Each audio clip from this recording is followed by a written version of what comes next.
On red, did you hear me?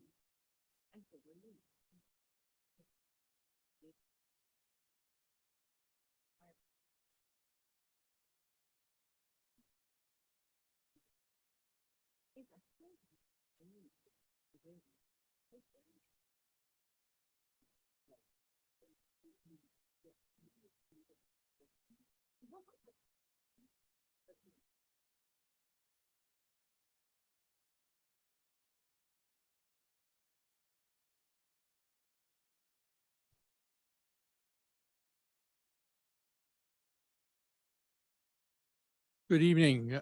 Let me welcome you to our board meeting for November.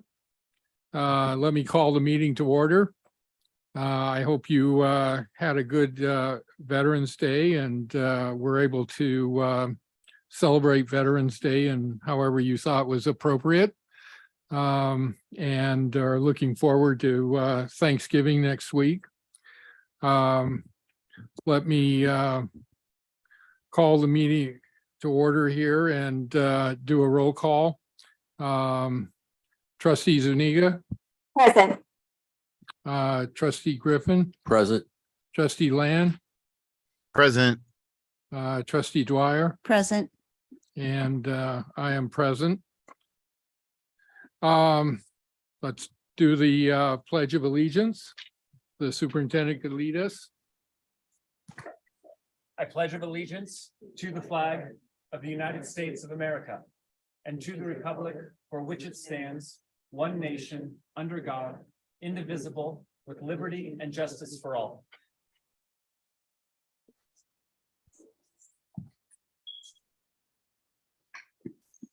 I want to welcome all of our guests this evening also. We will have official recognition, but we certainly are pleased to have National Merit Scholar semifinalists here tonight, and also our permanent employees getting recognition for their status.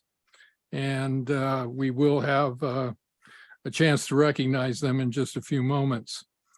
Tonight, we have Spanish interpreters from HANA Interpreting Services for the meeting. For those who would like to attend the meeting virtually in Spanish, that option is available. HANA Interpreting Services, could you please communicate that for us this evening? Thank you. Yes. Buenas noches. Le damos la bienvenida a todos los que están aquí presentes. Tenemos también ciertas cosas oficiales, unas becas de 75 y luego también el reconocimiento que se le va a dar a los empleados, que se va a dar a continuación. También la compañía de HANA Interpreting está ofreciendo servicios de interpretación virtuales para las personas que gustan de estos servicios. Se les está proporcionando este servicio en español por parte de la compañía HANA Interpreting. Thank you. If you wish to view closed captions for this meeting, please view the meeting on the San Mateo Union High School District Board Meeting YouTube channel. The link for the YouTube channel can be found on our website. You can view the captions in English as we live stream our meeting tonight. And you may view the captions in a variety of other languages if you choose to watch after the meeting is ended. Viewers may request additional accommodations by calling 650-558-2201. For our deaf and hard of hearing community, we have a team from HANA Interpreting Services, and they will be interpreting our meeting this evening. We would like to ask everyone to speak at a clear and reasonable pace for our interpreters. Thank you for that. I have a few things to report out from closed session. In closed session, the board, upon the motion of Trustee Lees Dwyer and seconded by Trustee Griffin, moved to approve the special education settlement with a vote of 5-0. In closed session, the board, upon motion of Trustee Lees Dwyer and seconded by Trustee Griffin, moved to approve to postpone the expulsion hearing of 2 cases with a vote of 5-0. Again, in closed session, the board approved a temporary teacher release from the adult school, employee number 22290, with a vote of 5-0. In closed session, the board, upon motion of Trustee Lees Dwyer and seconded by Trustee Land, moved to approve the settlement of case number 21-CIV-01577 with a vote of 5-0. Tonight, in closed session, the board approved a settlement agreement, release, and tolling agreement with the city of San Bruno regarding the Crestmore site. This agreement addresses a potential general plan amendment to be considered by the city addressing open space and land for future improvement and use by the city for soccer fields.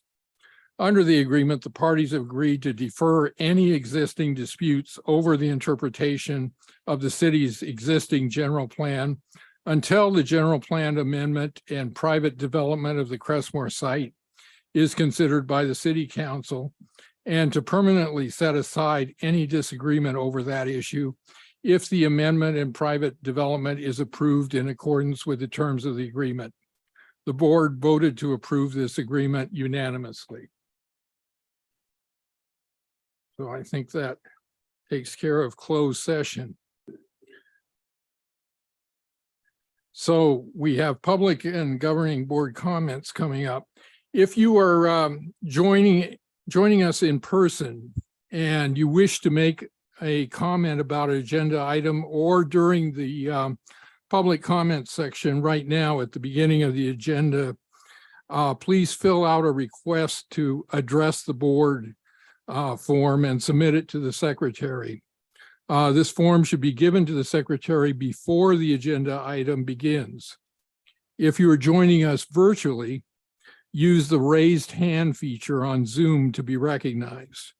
When invited to do so by the board president for each item on which you wish to comment, you'll be admitted to speak as a panelist during your public comment period. The board president will call on you. Please note that comments are limited to 3 minutes.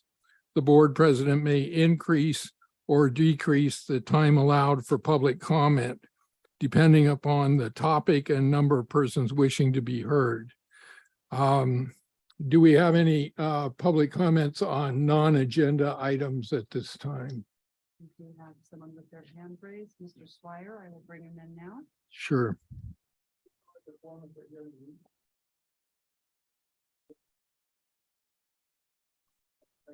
You have a gentleman in the back that wants to. I would also like to know that. Hi, can you hear me? Yes, Great, thank you. please go thanks. ahead. You have Yes, 3 minutes. Thank you. Thanks to the members of the board for your service to the kids and to the community.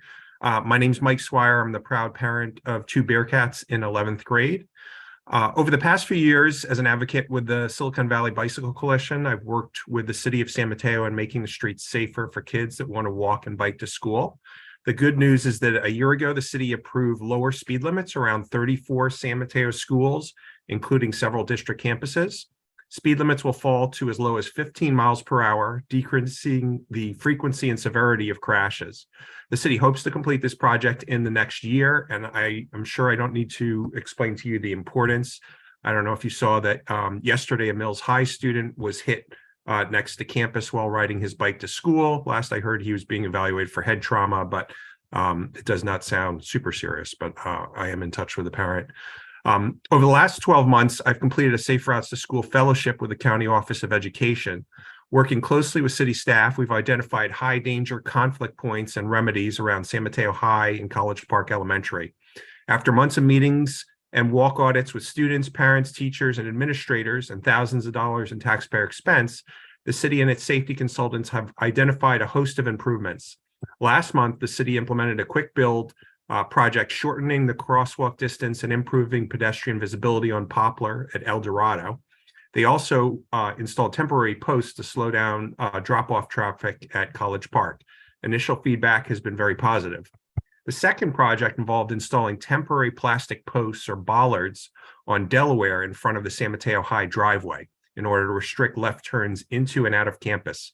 This was the highest priority safety recommendation for the high school. Left turns are extremely dangerous here given the high speed of traffic on Delaware, the large volume of drivers entering and exiting campus, drivers from the Performing Arts Center merging into the exit queue, and the inexperience of the loads of teenage drivers on campus. These multiple conflict points make it extremely perilous for students walking on the sidewalk. This is one of the reasons that there is currently a no left turn sign upon exiting campus, although few students follow this rule. As you probably know, the sidewalk gets heavy use from students, especially those who live north of campus or are just in need of a Starbucks fix. Last year, a friend of my daughter was hit while walking on the Delaware side. Unfortunately, immediately prior to the launch of this project for International Walk to School Day, the Delaware project was put on hold due to objections from the district's operations team. I believe that the concern was the delay for district vehicles trying to make left turns into and out of this area. Unfortunately, I've not been able to meet with anyone of the district to fully brief them on the importance of the project and see if there is some way that district traffic could be diverted to the other 2 campus exits on Poplar. Keep in mind that this is a temporary trial project. Our goal is to try it for a month or 2, get feedback, and then reassess and improve. This is not permanent. I know that the board places a high priority on student safety, even at the cost of some inconvenience to staff. I am thus asking the board's help in pushing through this trial and seeing if we can find a win-win solution. Thanks so much for your help in keeping the kids safe. That's it. Thank you.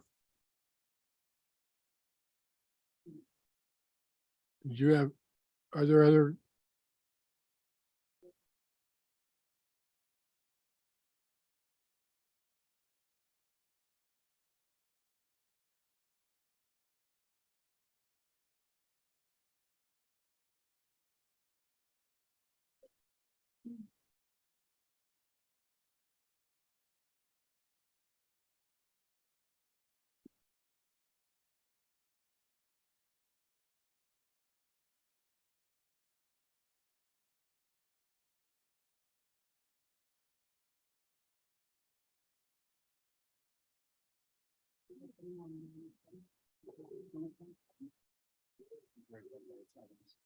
Okay.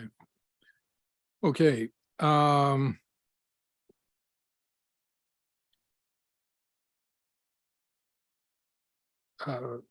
are no more public comments on non-agenda items. Governing board comments this evening.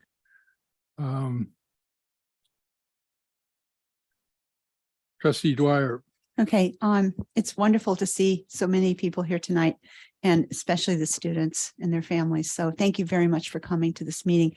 I want to report on few things that I've done since our last meeting, which to me were very significant. I went to the Little Big Game and I walked with the principal and the assistant principal, Yvonne Shu and Michael Holtz, and we walked with the band. And there was so much energy because usually when the old pre-COVID times, when the San Mateo band entered Burlingame, there'd be signs like "Go back to San Mateo" and, funny stuff. But this year, I think everyone's so happy to be out and to be able to play and to see each other and to participate and to play your horn, that there was none of that. So they got to Burlingame, we got to Burlingame, and it was like very welcoming, instead of your arrival, it was like, we're all here. But the musical performances, the dance teams, the cheerleaders, all of that is so exceptional at our schools. And I think the Little Big Game is a great example of that because there's so much talent. And I think that people, I hope that, I know as families and friends and students, and it was pretty packed actually, as a post-COVID game, but I hope people appreciate what's happening at the schools and all of the actual learning that's going on with music and dance and drama and all of these things that they do. And then of course there was a football game too. And the football players played very hard, and there was so much energy. Everybody's cheering and cheering. And for the most part, everyone was pretty well behaved, but it was a wonderful day and it was beautiful out there. And Principal Fong, she's like, there she was. It's like she's been here 10 years already. She's taking charge of things and everything was just moving very smoothly. So it was really nice to be there and sharing that. The other thing I've been doing, which I did before COVID, and then COVID came and we all became house mice. But I'm trying to go to all of the musical and plays in the fall. So I did Cabaret at San Mateo. And if you want to see a production that ACT could not copy, go to San Mateo and see their next musical or their next play. The staging, the sound, I see a sound person here, just the quality of the theater itself, the casting, the dancing, the singing. It was an incredible performance. Then I went to Mills and I saw Shakespeare in Love. And this was a smaller group and it was much more intimate theater and it was not a musical. And the cohesion and the diversity of that cast was so impressive because these were all these students coming from all kinds of backgrounds, all come together and they put on a really good Shakespeare play, the story of Shakespeare being in love. And then afterwards you walk out and the kids, all these students are in the big courtyard that they have. It's a beautiful place. And they're all kind of in this big huddle and they're dancing and they're singing and they're celebrating their performance. And I thought, wow, what a tribute to their teachers, to each other, to their parents, to all the people that support them. So that was an amazing experience. The following night, this was crazy. I went to see 9 to 5 at Hillsdale. Whoa, that was so well cast that you believe them. You sit in the row and you see these young people doing these parts and you thought, she really is that person. He really is that guy. It was so beautifully done, so well staged. The music, everything was beautiful. And it's amazing when you have live musicians playing. It was a wonderful performance. And then I finished up. Well, I'm not done yet. I have 3 to go to yet. I went to, I went to Masquerade at Burlingame, and Burlingame has the old theater. So it has the old theater effect. And it's like you were in the play because the way the play is done, it kind of reaches out into the older theater dynamic and beautifully done, so well acted. And again, a cast that was so cohesive and they really played off each other in what they did. So this weekend coming up, in case anyone wants to go with me, I'm going to Cappuccino, and I can't tell you the name of the play, but I will be there. I have tickets. And then I'm going to go see not Legally Blonde. What? Mamma Mia. Yes. Oh, and how can you miss Mamma Mia? Okay. At Aragon. So if anybody wants to go see me, but that will be really exciting. And then I will have done all of them. And that will be like the most fun post-COVID thing I've ever done. So thank you for your time.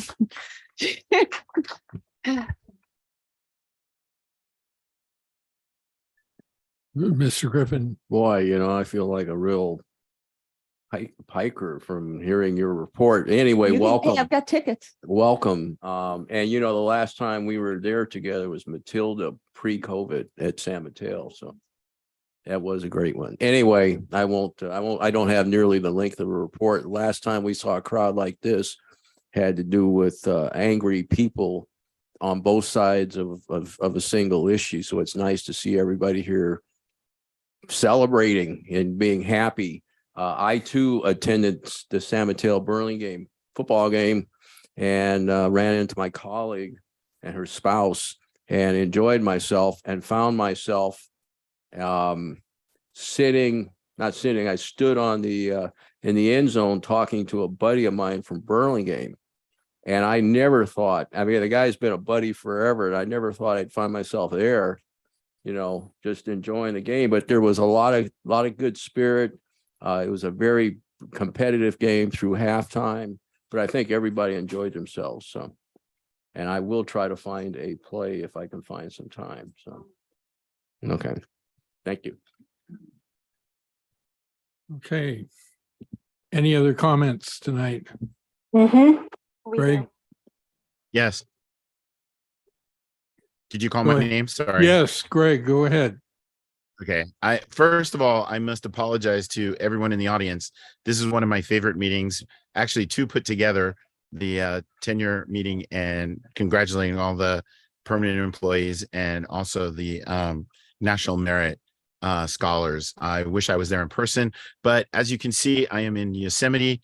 I have 200 eighth graders that I'm in charge of in my actual job. So I apologize for not being there. I'm lucky that there was Wi-Fi in this cabin that I'm in.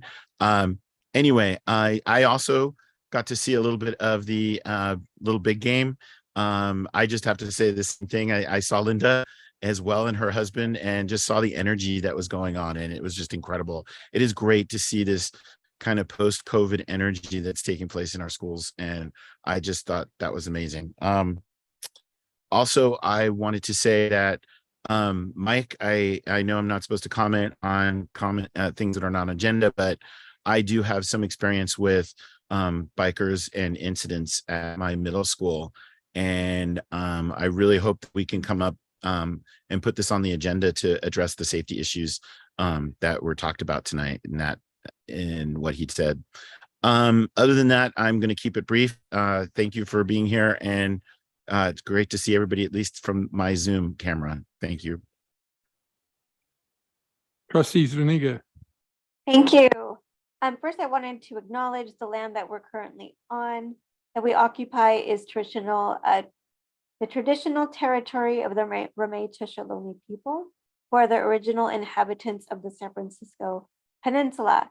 It is Native American Heritage Month, and there are a few announcements that I just wanted to make. There's going to be a webinar on the 29th of this month that intersects Native culture and disability for anybody that's interested in something like that. It's through the Independent Living Network. There's also in September, there was some legislation, AB 1703, the California Indian Education Act, which encourages school districts, county offices of education, and charter schools to form a California Indian Education Task Force within their different instruction that they provide. So that is important. It's also Sikh Awareness and Appreciation Month for November. I wanted to also thank the Board of Supervisors. They have passed, they designated this week to be a week against hate. And so it's supposed to be from the 13th through the 19th, I believe. And it's important because we've had some situations in our school district that I'm very concerned about, and I'm just really saddened by, and it needs to stop. And, you know, us as adults, us as educators, we really need to see what our role is in encouraging our young folks to think differently, and just the way that we encourage them and we influence them is really important to check ourselves first, because hate is learned. It's not, you're not born with this type of ideology. So, you know, as adults, let's really check ourselves and see how we are encouraging our young folks to be loving towards each other. Tomorrow, which is November 18th, is the Trans Day of Remembrance through the county, and there's going to be different events. And I believe the Pride Center has some things going on. And so I just wanted to also talk about that because of so many people that we've lost that do identify as trans in our world, all again because of hate. Please be careful with the trifecta of illness that's going to be coming up or that's already hitting us, the flu, RSV, COVID. Wear your masks, get your vaccines. And if you're sick, please stay home. We really need to have all our students on campus at school and our teachers and our staff. Everybody, needs to be functional. I also wanted to give a shout out to Peninsula High School. I went to the honors awards night last night, and it was really nice to see everyone and to see how amazing the students are that have really turned it around with their academics and the staff that motivates them. Congratulations. I also was able to attend the Empowerment Through Action meeting last night. What an awesome program. And later I'd like to see if we could put that on the agenda so the whole community could see what an amazing program this is over at Hillsdale, and maybe we can expand it. Last week, I was able to get out to the Latino parent group at Burlingame High School. Thank you so much for allowing me to crash your party. But it was really nice to see all the parents and all the students that work really, closely to move our different communities forward and create information and just bring community. On the yesterday, there was a community mental health symposium through the city of Belmont. And I thought that would be interesting and important for our school communities, and you can access it through YouTube. Lastly, I just wanted to say thank you to all of our young folks who voted. We've had the most turnout for our young folks in a long time. And so that really made a difference. We have a lot of really great candidates that were able to be elected, and just in all of the different evaluations of all of the different races and the different, the different involvement of the youth vote made a huge difference. And so, yes, your vote matters. Thank you to our Spanish interpreters and our ASL interpreters tonight to bring that accessibility. And I just want to remind everyone that I have office hours on Saturdays from 1 to 3 virtually. Send me an email and we can chat. Thank you. And that's it. Oh, also congratulations to our Merit Scholars and all of our staff. Thank you. Thanks. I want to also emphasize that I think it's critically important that people get vaccinated as we're going into the holiday season, where we have a very, very low rate of people getting particularly the latest booster shot. And I think, the research is showing that shot is particularly effective against the variants that have been affecting us over the last 6, 8, 9 months. And as we're going inside, as we're gathering over the holidays, I just think it's critically important that people take advantage of the preventative measures that are easily available, that are free to us, and that really protect us. That also allows school to go on as we go in and through the winter months. So I really urge everybody to take advantage of what's out there. It's very easy. It's very effective. It's been proven safe over the last couple of years. And so I hope people will do that. COVID is still around. The cases are actually rising. And it can be it's still a very dangerous disease, and you don't want to get it if you can avoid it. I also want to call attention to the fact that we've had numerous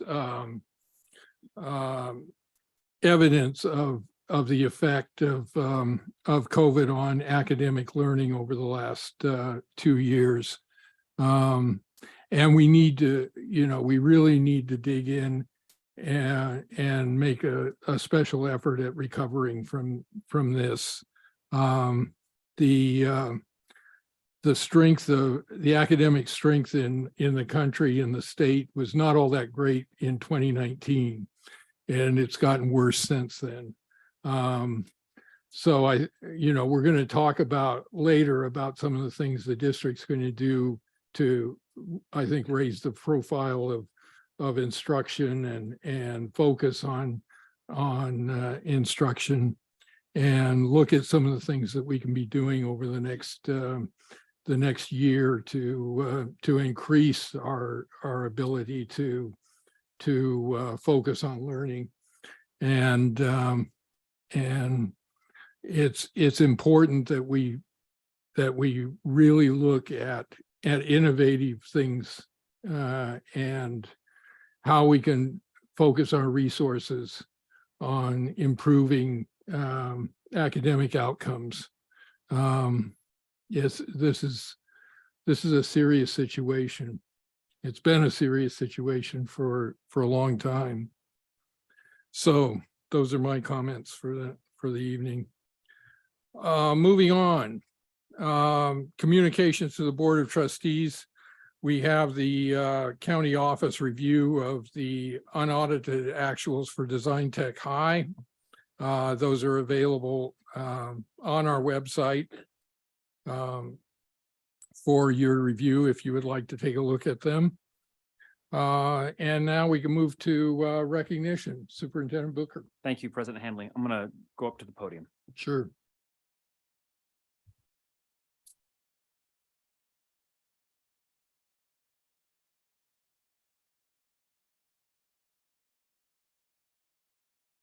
Everybody, good to see you.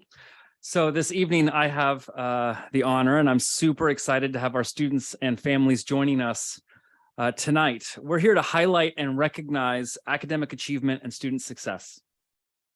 The PSAT is one of many academic indicators that recognizes your efforts and academic achievement.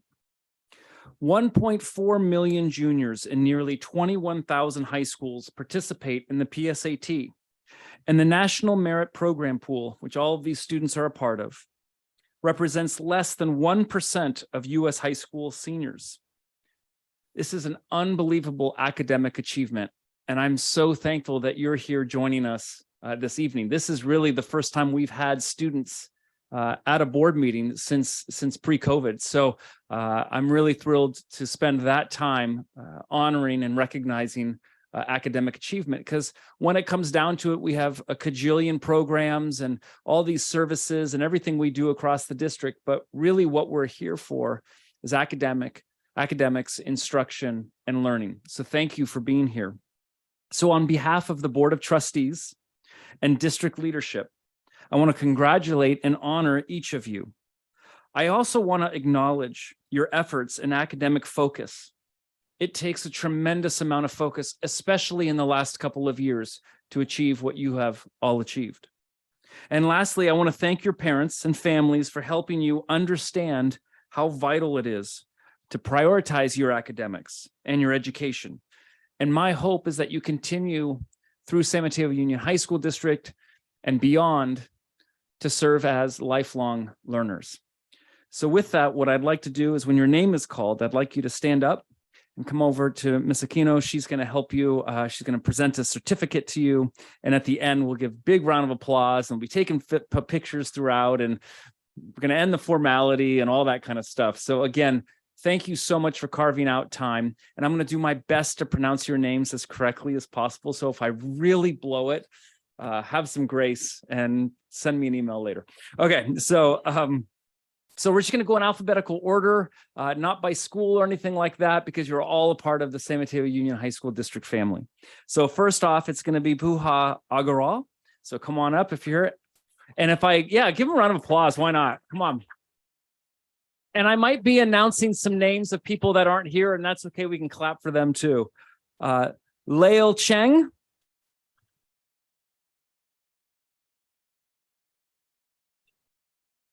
Jeffrey Ding. Catherine Jankowski. Monami Kaitha. Ellen Kim. Audrey Lim. Fiona Liu. Alexis McAvoy. Angelina Parker. Sophia Quinn. Minoli Raghavan. Maya Rao. Romer Rosales Hasek. David Sy. Jackson Spenner. Zachary Tuzar. Sani Wan. Evan Wu. Carissa Young. And David Young. Board of Trustees, and ladies and gentlemen, I want to present to you our National Merit semifinalists. Big round of applause. Yeah. Congratulations. Wow, let's crowd you in where all the chords are and things like that. That's good planning on our part. Really, students, congratulations. It's really phenomenal. Your academic achievement, especially in the last couple of years, is let's just call it out, right? It's unprecedented. What we've all been through, and to keep that focus and that attention on learning. And I want to thank all of your teachers and all the educators across the district and your families in supporting you throughout the last couple of years. Please continue all that focus and all that dedication and hard work. It will serve you. It will serve you more than actually anything else in your life. So congratulations. Have a great night. And let's give them one more big round of applause. Congratulations. That's right. Now you can go home and go do your homework. All right. So you're going to. Yeah. Good job, parents.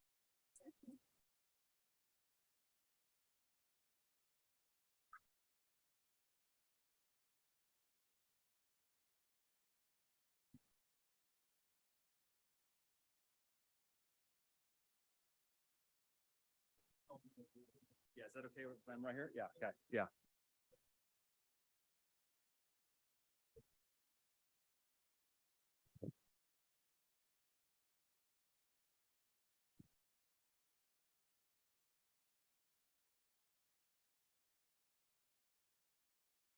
Thank you. Thanks. Yeah, congratulations.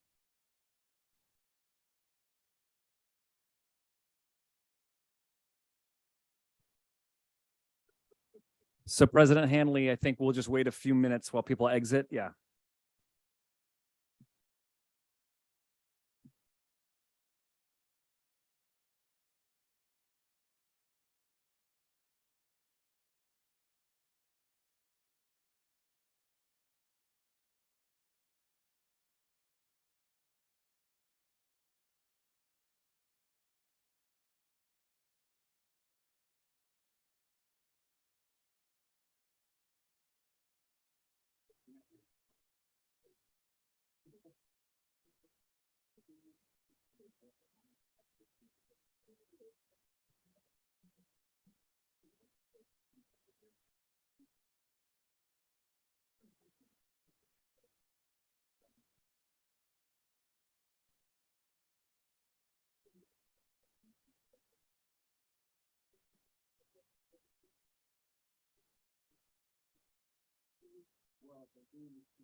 I think we can move on, Mr. Hanley.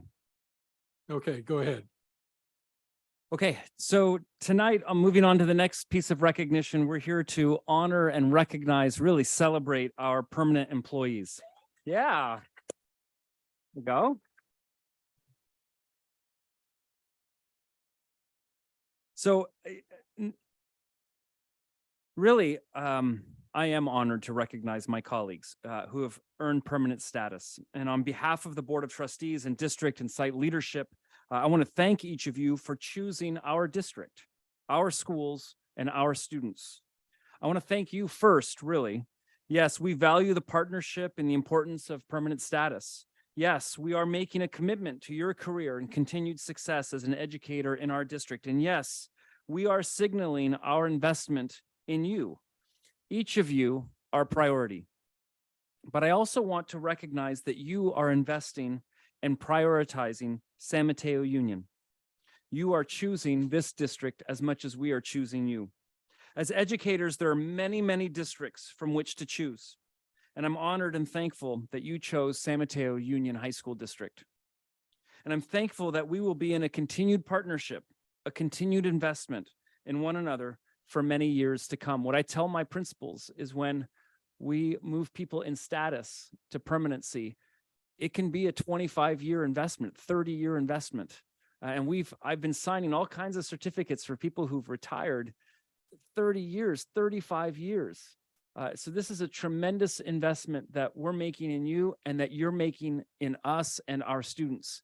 And so I want to thank you and tell you how much I appreciate that investment. It makes a huge deal. And what I have seen over the years, I think I'm 25 years in now as an educator, and districts that have that kind of retention and that kind of investment in one another, those are the districts that succeed. And those are the districts that really take care of kids.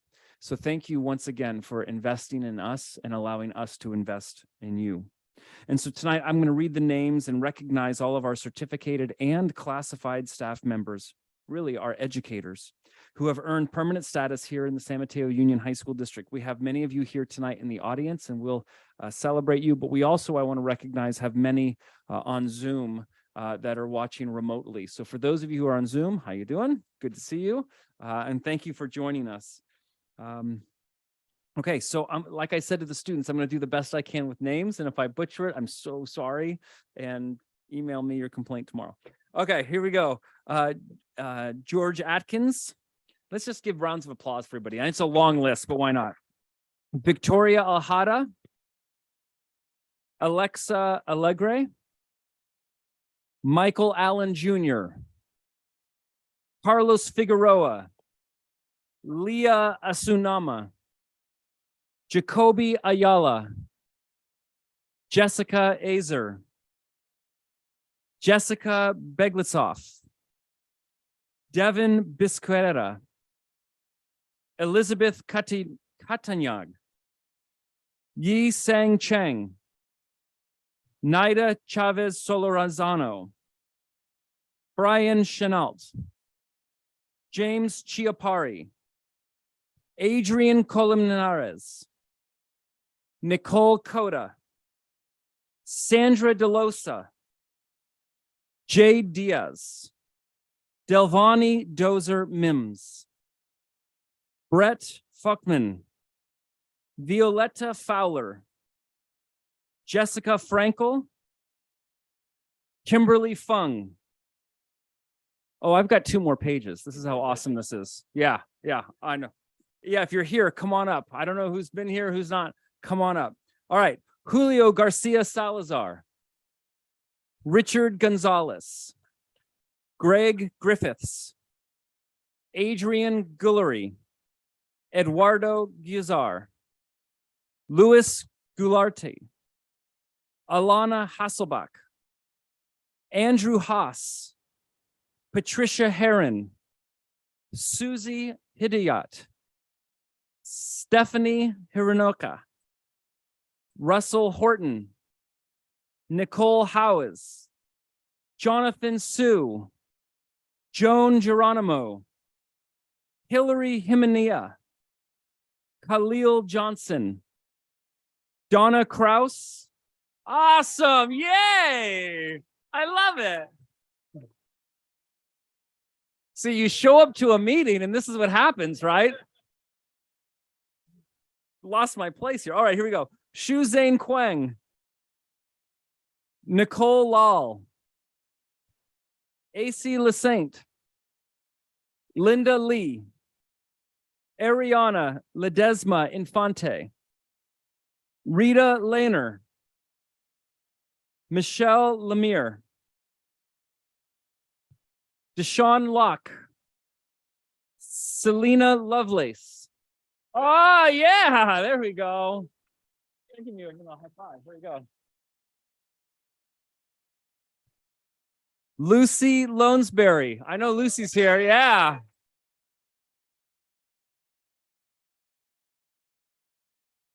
Lori Liu. Lauren Marks. Maria Martinez. All right.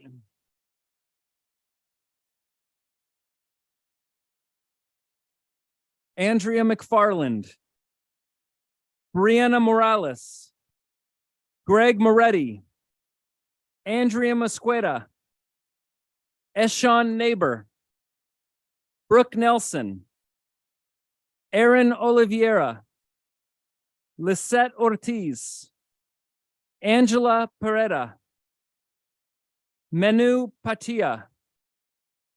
Amira Qureshi. Rojan Daryl Rabino. Sally Rain. Rafael Razo. Marissa Reyes. All right, there we go.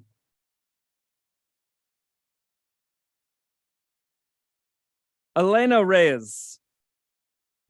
Vladimir Ricaldi. Georgina Rivera. Furiel Sarade. Alexandra Sandoval. Shayna Skatena. Sandhya Shankar. Samiko Shiroma Tello. Max Steins. Monica Suarez. Dina Suarez. O Wan Tang.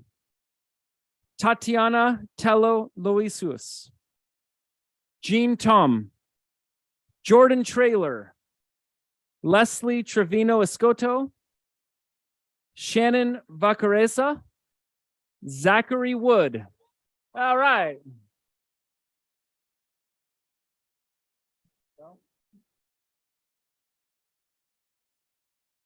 Stephanie Wozniak.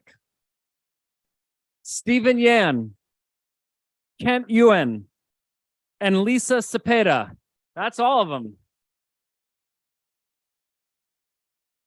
So let me just take one more moment to say this again. When I addressed all of our educators out at the San Mateo Union High School districts, you know, the football stadium out here, one of the things I talked about during that talk was how I see all of you as educators, whether you're a teacher in the classroom or I don't know, groundskeeper, or it doesn't matter, theater tech, doesn't matter. You're all educators because you've all chosen to work in a school district.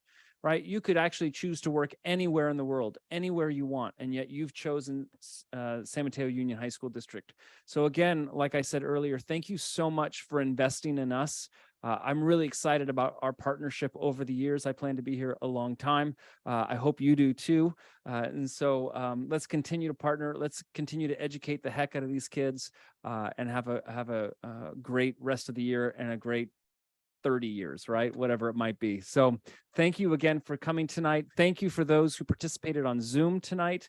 And on behalf of the Board of Trustees and District and Site Leadership, thank you once again. Thank you, thank you, thank you.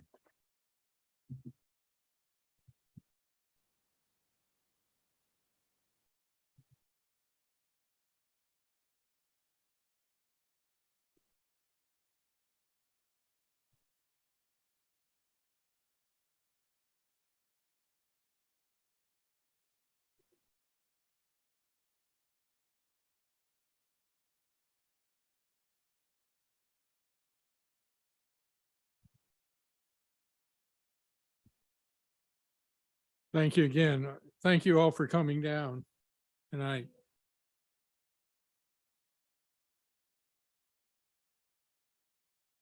So our next item is the consent agenda.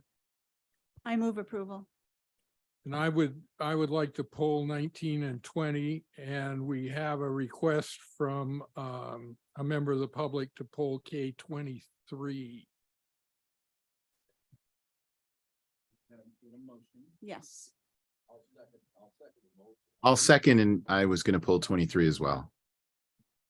And then, maybe what you might want to do is to take 22 and make that a separate item. I think that's all.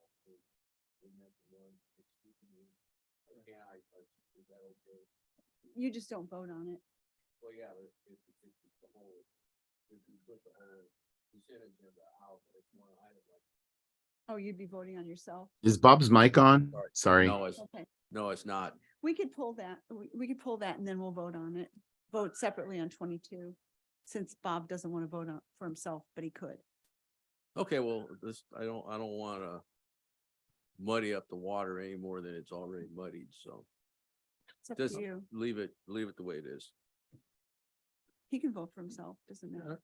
I mean, you can vote for yourself as far as I'm concerned. I don't see a huge This is not an conflict issue. of interest there. Okay, so. But anyway, So we're pulling certain items. Can you repeat the items that you're? 19, 20, 23.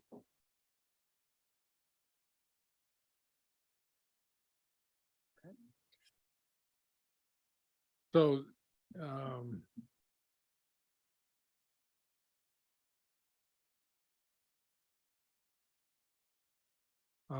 So President Hanley, just for clarification, pulling them, meaning you want to discuss those items Yes. right now? Okay, Yes. thank you.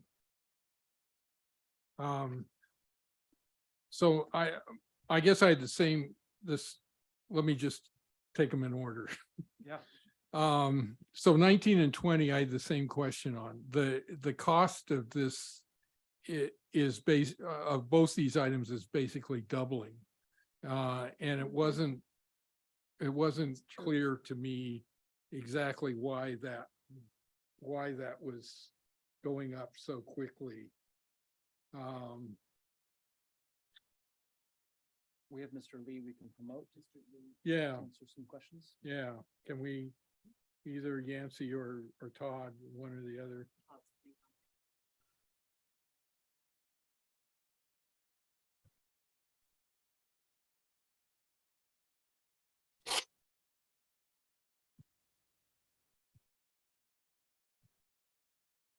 So, Mr. Hanley, the basic reason was that we encountered some poor soils conditions at both Mills and Cappuccino that required substantial additional testing.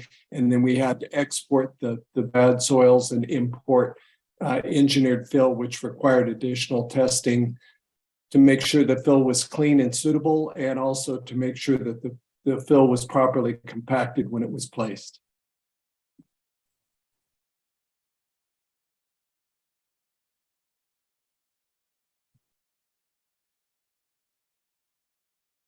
So that required basically twice as much. So the initial numbers that we got are good faith estimates, and they were probably a little low to start with. They were lower certainly than my budgets were for those line items. But yeah, we hit bad soil underneath the tennis courts at both sites, substantial amounts of soil that had to be tested to determine the extent of the soil that needed to be exported. Then we had to put a compacted base in, and that required additional testing and sampling of the soils to get the base established. Then we tested for suitable fill materials.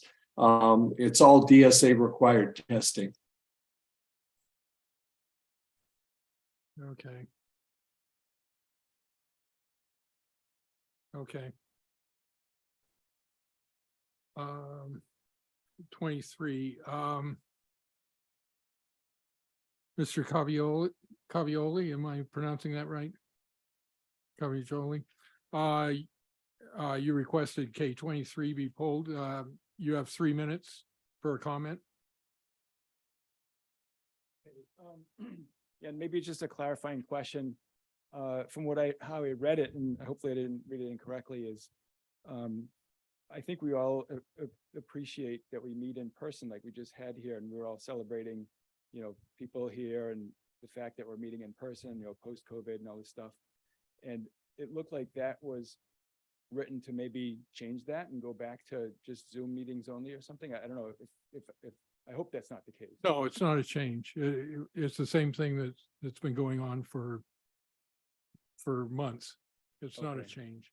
So as long as we can meet in person, then I'm happy Yeah. that's all I wanted to say. Thank you very We're much. we're meeting under that resolution right now. Okay. Thank you very much. Appreciate it.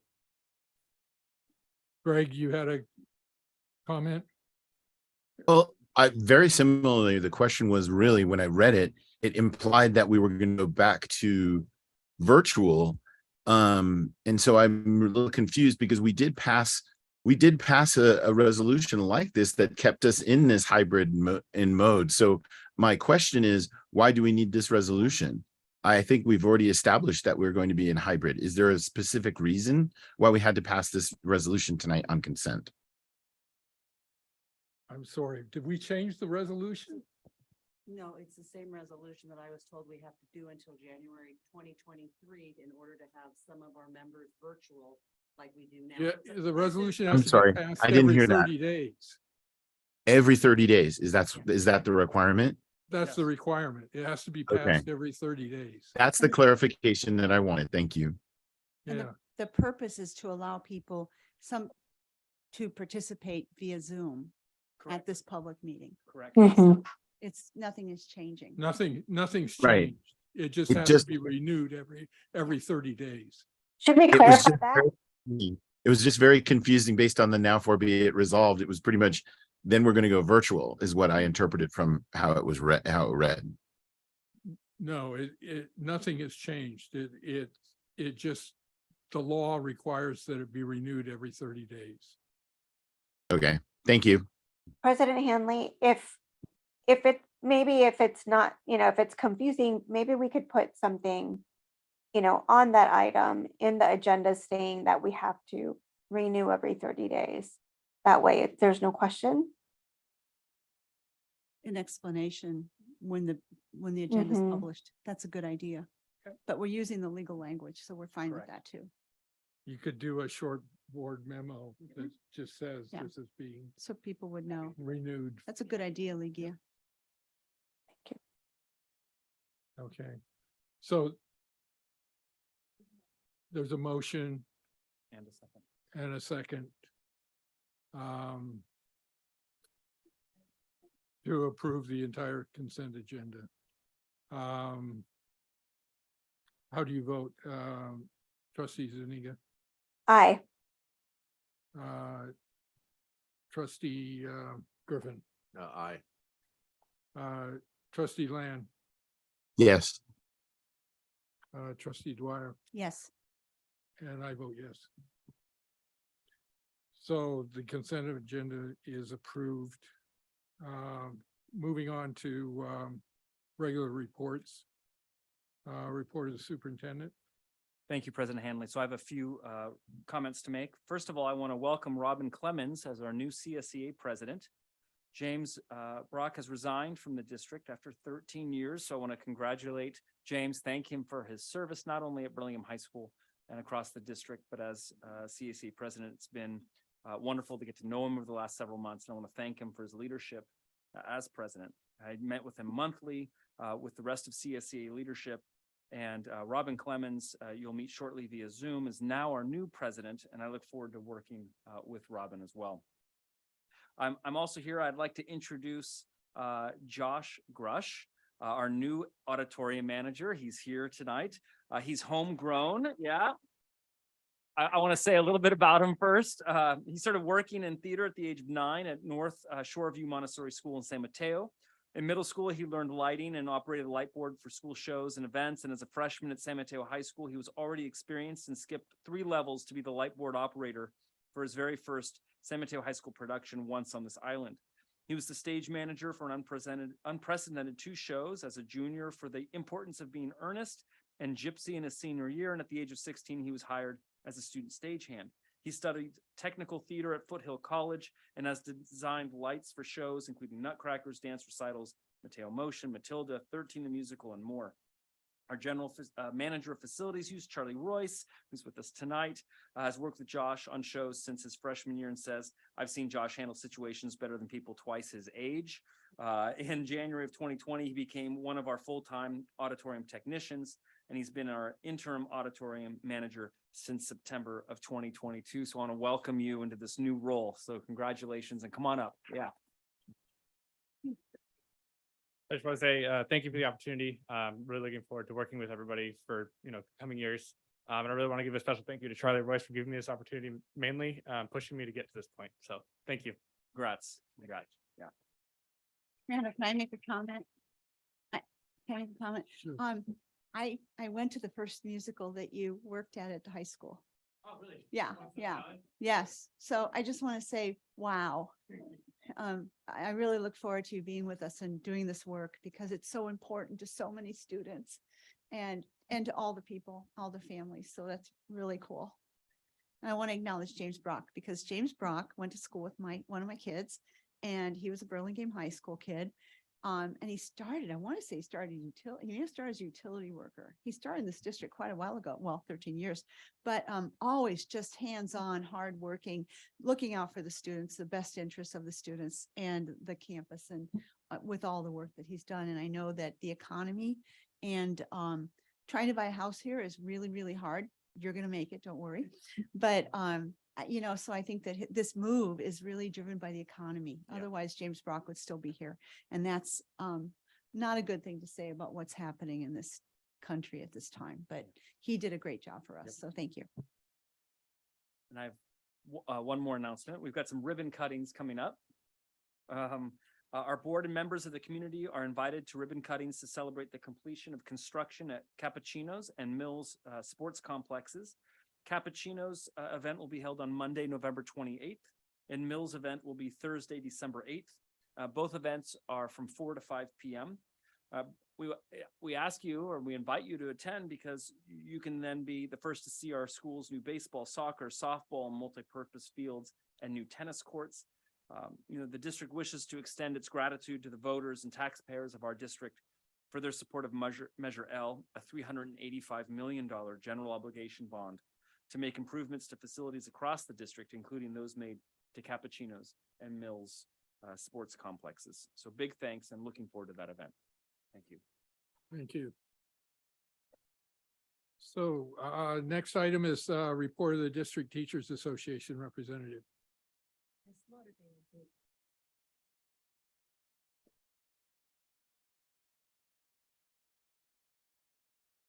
Hello, it's been a long time since we've seen some of you in person.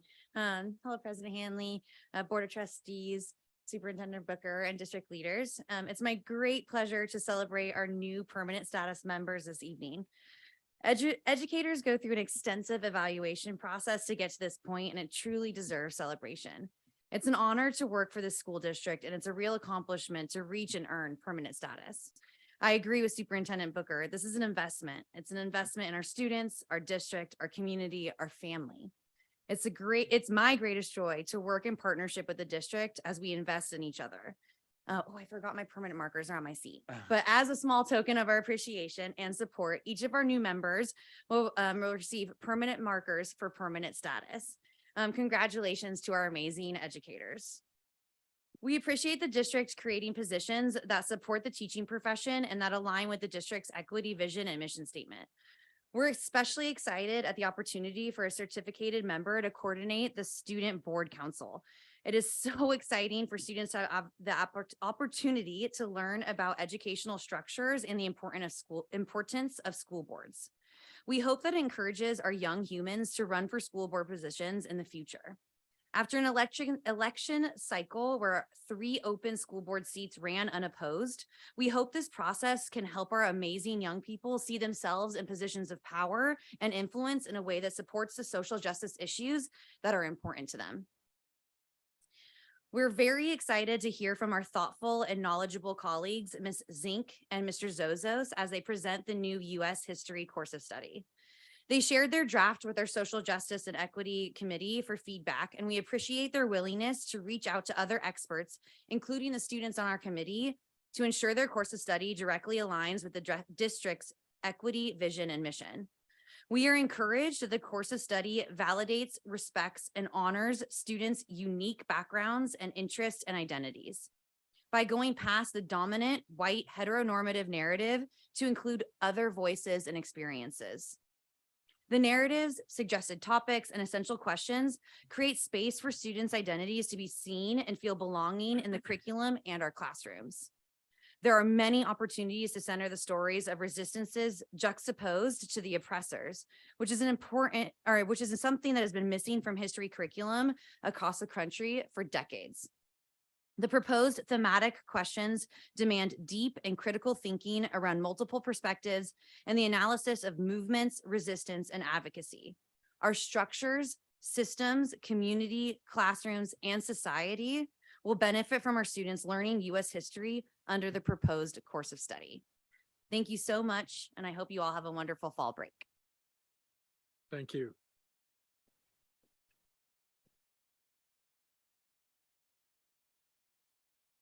So the next one is a report of the CSEA Chapter 519 representative. I guess that's my cue. I don't know if you can hear me okay. I haven't tried the Zoom. Hear you fine. Okay. Well, I'm Robin Clemens. I've worked with the school district for almost 7 years now, and I'm the environmental health and safety specialist. I got nominated and placed into the spot of that Jim Brock is leaving right now. It's just temporary. I don't know that. Next set. I'm stepping in. I'm glad to be the president of the CSEA and there to back the classified staff as needed. So thank you very much. I look forward to my term. Thank you. Report of the San Mateo Adult School Teachers Association.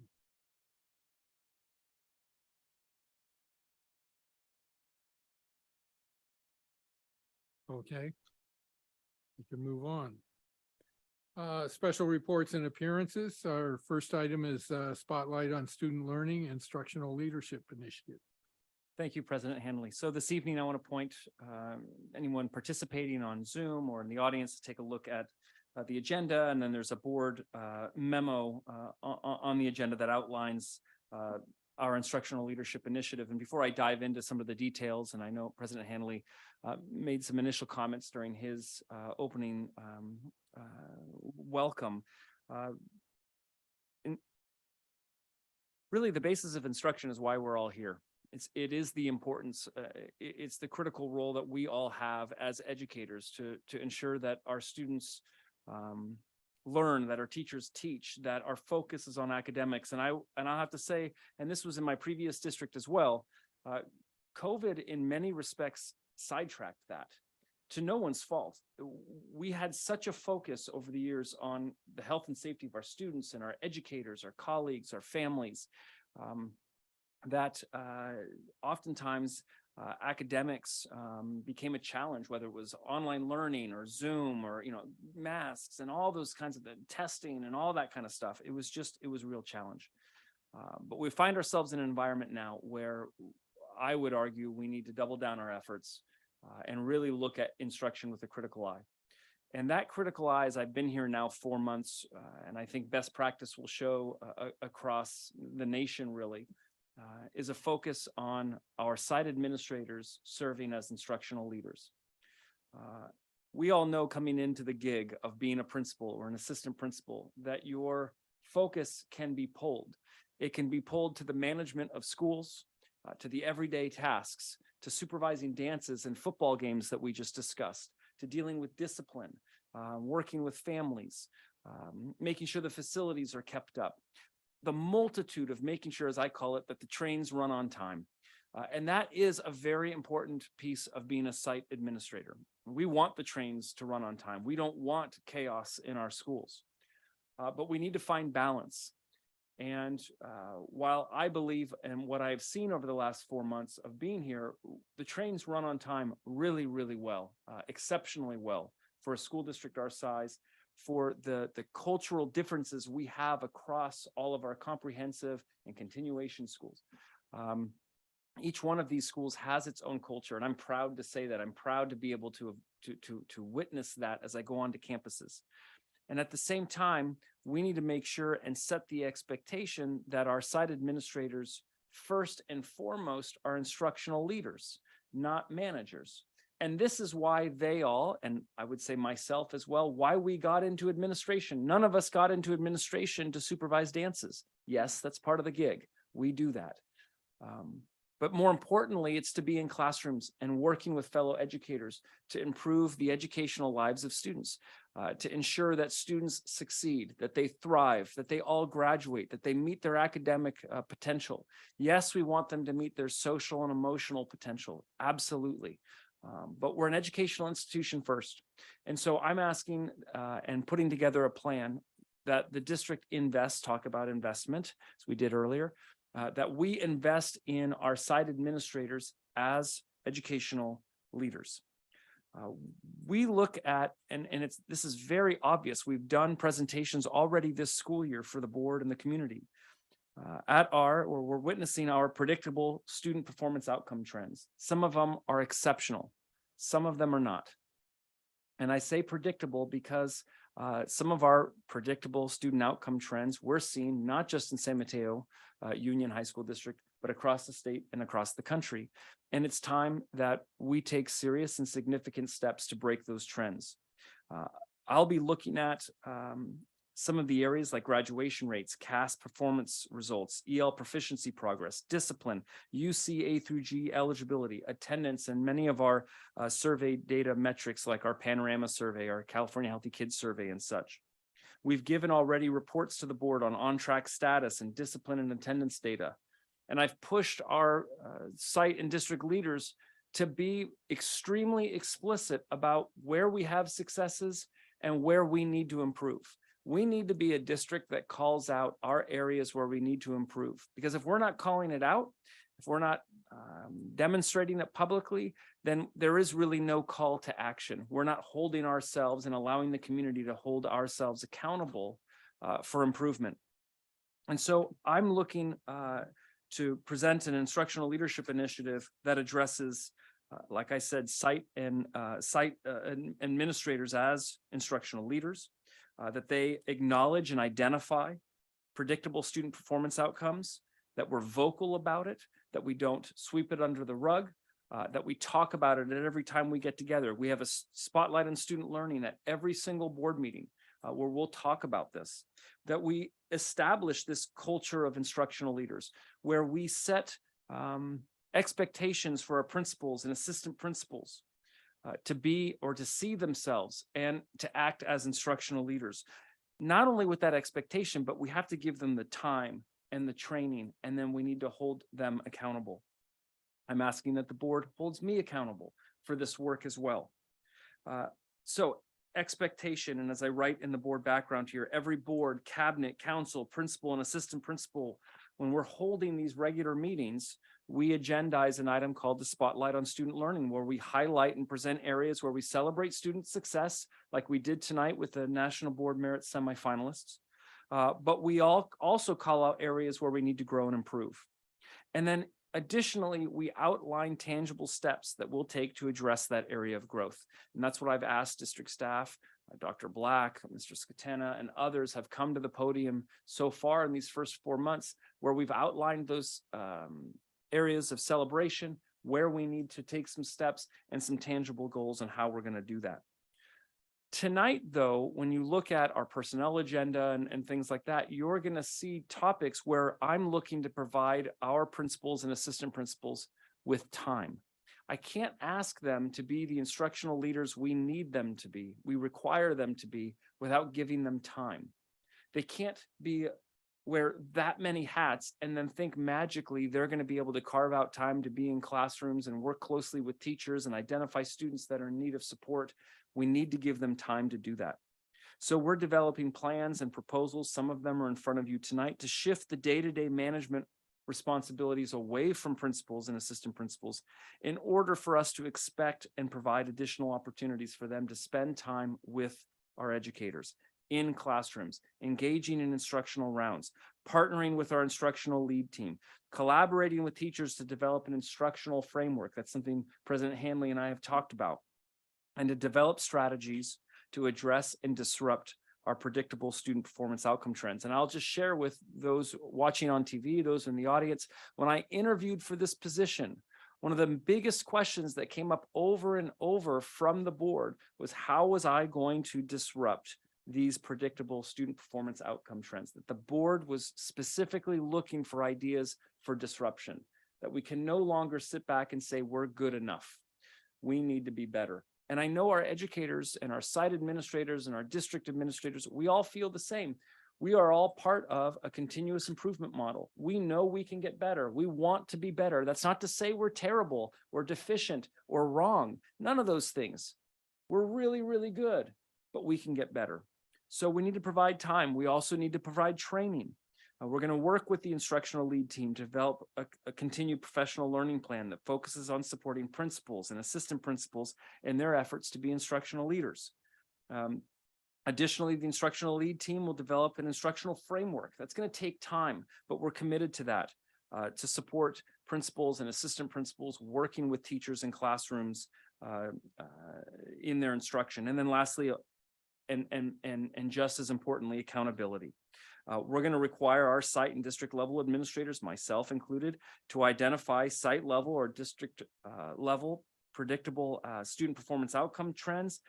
What are we going to highlight? What strategies are we going to implement? And then regular check-ins that I come to the board as a part of my evaluation to talk to board members about where we stand, how we're making progress, where we might not be making progress and may need to retool. And that happens as well. We need to be open and honest about that. That will come in progress reports to the board. It will come in public progress reports to the community as well. But tonight, what I'm introducing, and as a part of the board memo, and you'll see positions listed on the personnel agenda, are additional positions that will provide our principals with time. Again, I can't ask them or expect them to be the instructional leaders we need them to be without giving them the time to do it. And so we're looking at increasing positions like dean to support deans across the district to support the discipline issues that we have from time to time. We're looking at increasing campus safety specialists. Again, because discipline and safety is taking time away from my principals and assistant principals. We've hired event support staff and security firms to support our athletic events and additional restorative justice training. In the areas of athletics, I'm proposing that we increase the athletic director release time to 1.0. We have an athletic program across the district where we have thousands upon thousands of students that participate. Hundreds of coaches and volunteers. I mean, this is a massive, massive program. And to think that we can have athletic directors do it at partial FTE is not plausible or realistic. And what it has required is principals and assistant principals to push in and push in and push in. And that takes them away from time in the classroom, time working with our educators, time even at home, thinking about and brainstorming and visualizing how they're going to get their schools to instructionally grow. And this includes supervising events, overseeing admission, gate processes, all those kinds of things that deal with athletics. And then one other piece of a position I'm looking to implement under administrative tasks is a District 504 coordinator. We've had, I think, Dr. Kemke, I think it's a 200% increase over the last couple of years in the amount of students designated as 504. We need to do a better job also of pushing into our partner school districts in what kinds of 504 plans are being developed as our students are coming in as freshmen. This is a huge role that is taking up a tremendous amount of time of my principals and assistant principals. So I'm really excited about this plan. I'm really excited about coming back to the board and providing updates in the month of January and February, and then when we come back in the spring as well. I know my principals are really engaged in this. We're working through it. We're working with our athletic directors and teacher leaders, and we're going to continue to work with the instructional lead team. Instruction has to be the first thing out of our mouths. It just has to be, because it's why we're here. Every other program is in place to support instruction at the end of the day. So we need to make sure we're talking about that the most, and we need to make sure that's what our principals and assistant principals are focusing on the most. And I think ultimately that's what's going to disrupt over time these predictable student performance outcome trends that we don't want to see any longer. We want to see movement on the needle on a lot of these items, and I know we can do it. So I'm happy to answer any questions, but like I said earlier at the beginning, if the community wants to read further, there's a lot of information in the board memo.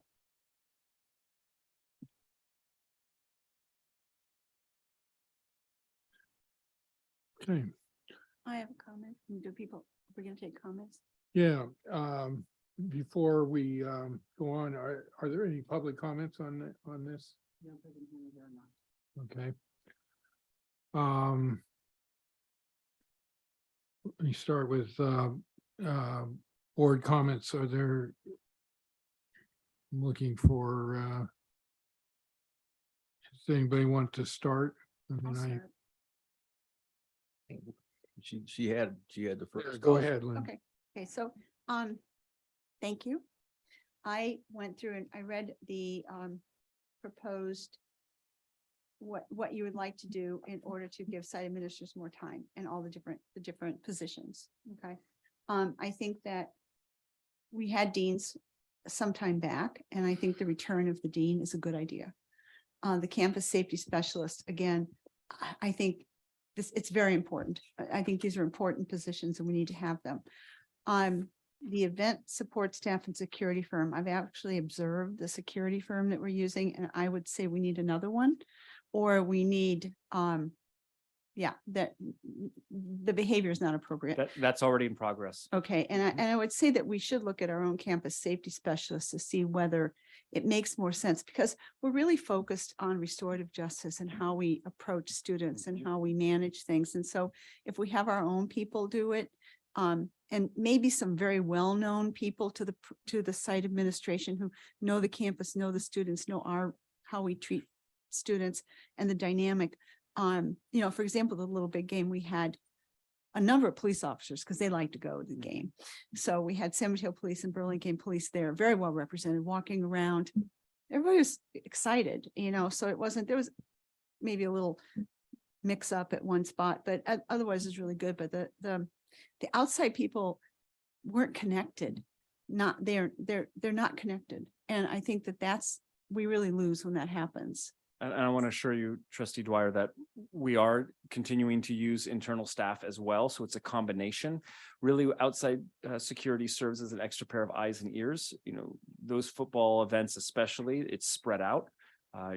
There are nooks and crannies, and we want to make sure we have complete coverage. And it's the feedback that I've been getting from principals and assistant principals, even athletic directors, is that those events can sometimes be overwhelming to my administrative team. So they need more eyes and ears. And I'm in agreement with you. I'm totally in favor of that. But the people who do that work for us, they need to know the principal on a first name basis. Yeah. They need to know the school. They need to know who the dynamic and the group that was in place. The radios nothing's connected. I saw no interaction, and I asked a few questions. So I think that that needs to be revisited. Restorative justice training is always important. And it's interesting, the athletics, because there was a time when I thought, they're teachers first. But then it's interesting. I go to a lot of things and I see people, and I was out at Burlingame track 2 days ago. There's kids practicing running, track people. There's 3 soccer teams out there in different fields. There's people in the gyms playing kind of a scrimmage basketball. There's kids in the weight room. There are so many students. There were so many students on that campus, all engaged. There were kids on the tennis court. We have people, the students are so engaged. So really, the work of the athletic director is education. It's not managing all of the athletics as much as it is hands-on education, encouragement of students to participate and to make sure that everything is good for them. So it's kind of interesting. I've really kind of reframed this in my own mind because I'm seeing it more as teaching than as administrative. So that would make me support this, because I think that they need the time to really look at the whole as teachers, because that's what they're really doing. So I think the athletic director thing is a good idea. The 504 coordinator, I'm hugely in favor of this because it's a very, very important role, and it's easy for that to get lost. And I think when students come to us from our feeder districts, and I know there's been instances where we didn't know they had a 504 plan, or they should have had a 504 plan, but they didn't have one. And those little gaps, those things, they interfere with the students' education and their opportunities. So this coordinator, I read the position description in detail. This is going to be very important work, and it's going to give support to our administrators and our schools that they really need. So this full-time certificated position is very important to this district. So that's my input on all of it. So thank you. Trustee Griffin. I want to kind of take a slightly different view, although I agree with everything Trustee Lees Dwyer said. And I do agree with what the superintendent said, because we did ask questions about moving the needle and doing something different.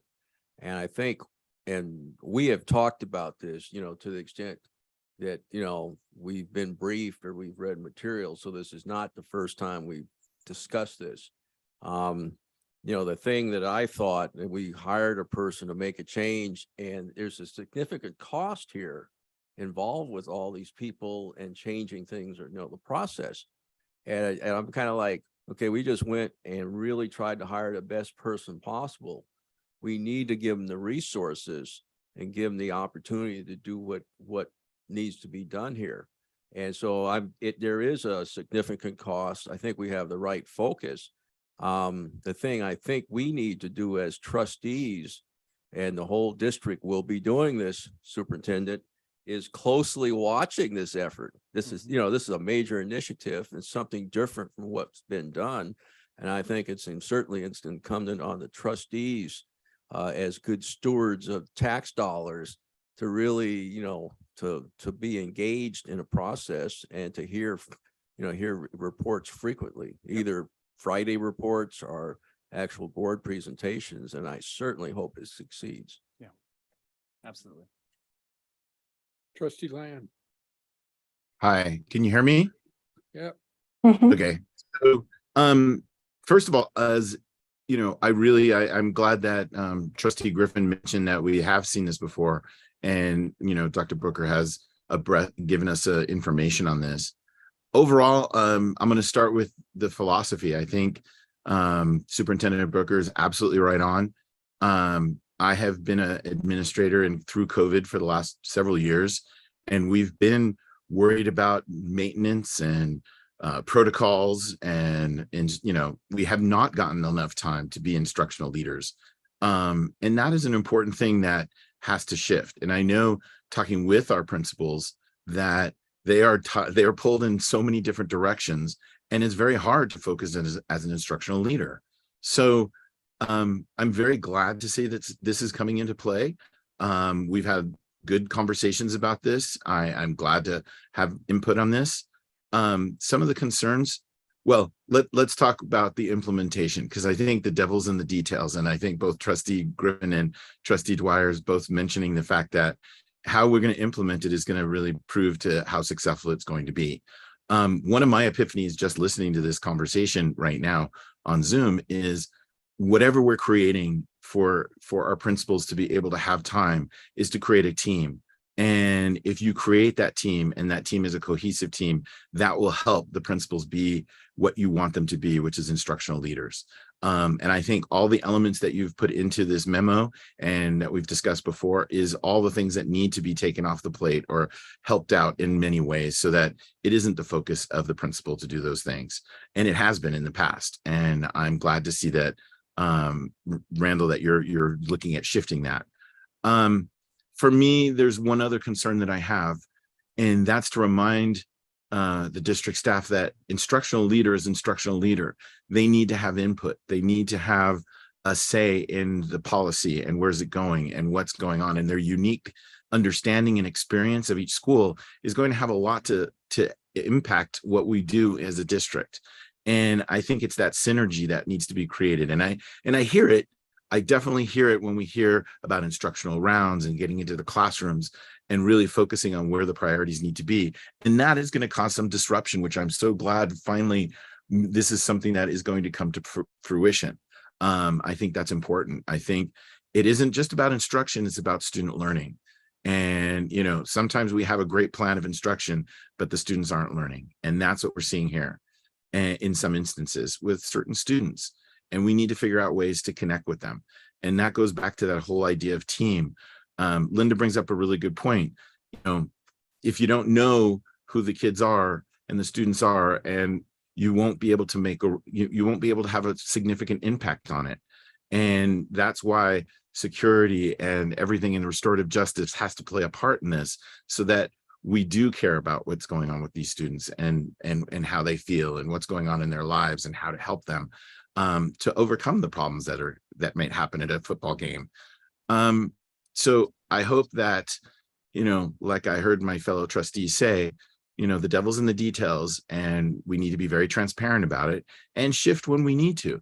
But again, overall, this idea is an amazing idea. I think it's great. I really think it's important that principals become instructional leaders the way they should be.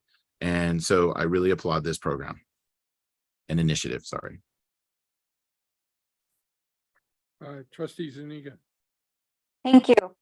Yeah, I have a few questions, and I just wanted to also echo what Trustee Dwyer was saying about knowing the students and being involved. And I think you and I, Superintendent Booker, have had a conversation about the feedback that I've gotten from people that they're not connecting. That the people that are out there as like a supplemental eyes and ears, they don't know the community, and they're pretty absent in they're physically present, but they're not like engaged. And so that's concerning. The other thing I wanted to ask is what type of feedback have you received from the staff with your initiative? And then with the 504 stuff, I'll ask you a question about that. But first, just go ahead and answer that first one about what type of feedback you've received. Yeah, thank you. So I've gotten a kind of overwhelming positive feedback from principals, assistant principals, athletic directors, but specifically since this initiative is focused on assistant principals and principals, they want to be instructional leaders. I mean, they're desperate for it, especially coming out of COVID. They're desperate to be back in classrooms. They're desperate to be working side by side with teachers and educators in their classrooms. So this has come as a relief.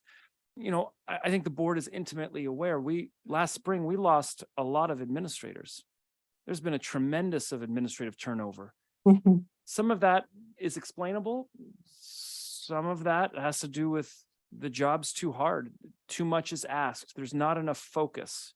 And so what this initiative is trying to do is refocus their efforts, refocus their expertise. Like I said, they all got into these roles to be instructional leaders. Let's help them focus for that role because it's what we need of them to move the needle. So a lot of just a tremendous amount of positive feedback. Good, thank you. And then with the 504 position, how are we going to know if it's going to be, overwhelming, or like with the amount of cases that we'll get? Well, I guess how many how many do we foresee? And then what happens if that position gets too overwhelming? How are we going to evaluate that, and how are we going to intervene in that? Those are really good questions. I mean, I don't think I'm able to predict how many more students will come in with 504. I mean, what history is showing us, what the trends are showing us, is just only increasing. So this is one step. I think come spring, we're going to have to reevaluate. Is this position overwhelmed by the amount of 504 plans that are out there? Or is it overwhelmed by the number of 8th graders who are coming into 9th graders in the 23-24 school year with 504 plans? This is kind of the first shot across the bow to see, how much more support, what's the role really look like. And so to your point, and also to Trustee Land's comments and Trustee Griffin, this is me coming back to the Board of Trustees, January, February, and then as we come into the spring with some updates as to how are these positions faring, where do we need to adjust? Because this isn't an initiative that then becomes static. I mean, this is an initiative that we're going to have to adjust along the way. Some things are going to work really well, and we're going to find some things we have to change a little bit, and we're going to be upfront about that with all of you and with our teams. Thank you, and yeah, I'm super supportive of that position, and I hope that this is a good thing, and we're very confident in your in your expertise, and so thank you. Thank you.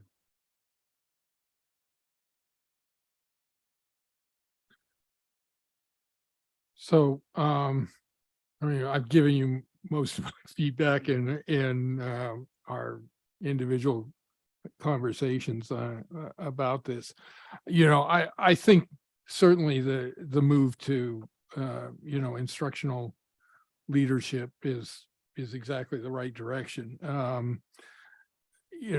I think it's going to take a lot of real-time management as you're doing this, to really constantly assess how effective it's being.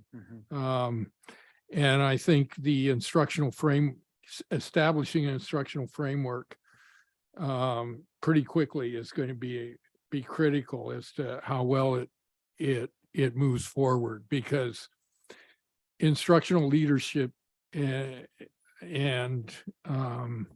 is going to mean different things to different people, and different things in different schools.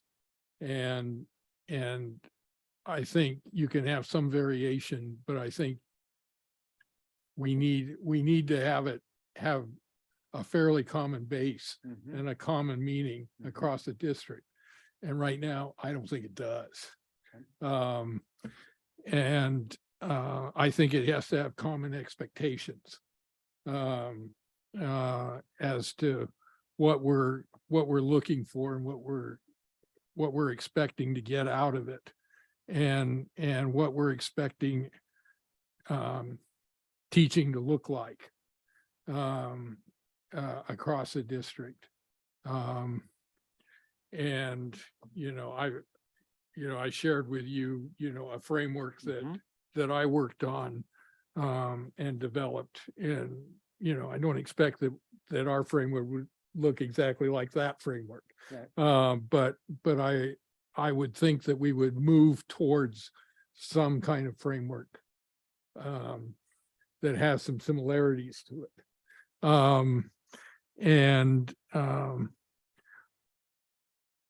I think we need to develop assessments that go across the curriculum that we used to, common assessments. I think the district really needs those, because I don't think we know where our kids are right now. I think there's been too much reliance on grades, and grades are just all over the place. I don't think we have a common standard of grades. And so I don't think we know very well where our kids are right now. And I think we need to know that, particularly in the 9th and 10th grade, where they are. If we're going to really make an impact on the areas where we're having problems, the lower economic groups, the EL, these are not new areas for us. We've had problems in those areas since I've been on the board, which is a long time now. But if we're really going to see some progress in that area, the instruction's got to be different. The approach has got to be different. And we've got to have some common knowledge about where our students are and where they're going, almost, on a weekly basis. I think that's, that's where I've seen schools that have really been able to make progress with kids is teachers are sitting down on like a weekly basis and looking at individual kids, what's happening in the classrooms, and across the curriculum. So, I think that's where we've got to get to, and we've got to look at, whether we call it a tutoring program or some other assistance program for kids that are struggling. We've got to come up with a way that really focuses resources so that we can move those kids and get them engaged. We're doing a lot of things that are changing our curriculum so that the curriculum is more appealing to kids. We've got to make sure that it is more appealing, that we're getting them engaged so that learning becomes more attractive to them. And I guess the one other thing that I would continue to really appeal that the district's taken some major steps in trying to be innovative in concurrent enrollment. They've expanded the middle college. I think there's a lot more we could do with flexible learning in the coming couple of years. I would really encourage the district to look at technology. For all of the criticism that online learning has gotten, there were a lot of kids that did very well in online learning, and we can't throw out everything with online learning. There were a lot of kids that did very well with online learning, and I think being able to use the resources of master teachers teaching classes that kids can take in more of a college type environment with large classes with a TA model should be really explored, because I think there are some kids, not all kids, some kids who would really do well in that kind of a model. And I think also, having a more flexible schedule during the day for some kids and some families would be beneficial. A lot of our classrooms sit empty in the afternoons and early evening. And I think trying to come up with ways where we could offer some classes that would serve families that could benefit from taking a more flexible schedule would be a real advantage. So I think as we're looking and thinking about how do we engage people, how do we make learning more attractive, and more convenient and possible for families and kids. You know, these are the things that we should be thinking about as this initiative moves forward. So, but I'm supportive of it. It is expensive, as Trustee Griffin pointed out, and Let's like triple it, Peter, triple it for him. but you know, it's certainly worth, you know, it's worth giving it a try. Thank you. Nope, tonight's not an action item. It's just information only. Sorry. Well, you're gonna move some of the pieces forward in the personnel HR. Yep. Thank you. Would you like to move on to the next topic? Okay, let's move on to the next topic. Okay, so this is the District Student Board Council, Student Board Member Proposals. It's coming back to the board for a second reading. I presented this in our October board meeting. Not to give the whole slide deck again, members of the community can go back to our October board meeting and take a look at the agenda there.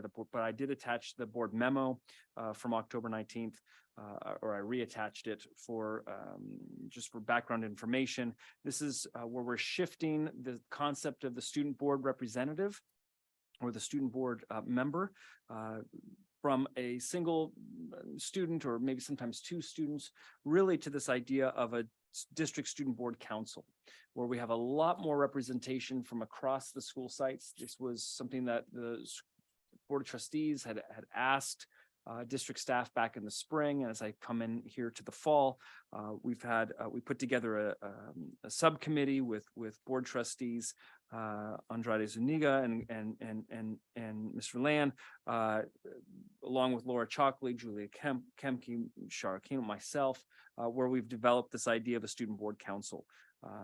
There'll be a student board council coordinator that's helping the council understand how a board operates, how to read a board agenda, get different voices and perspectives from the students across the various school sites.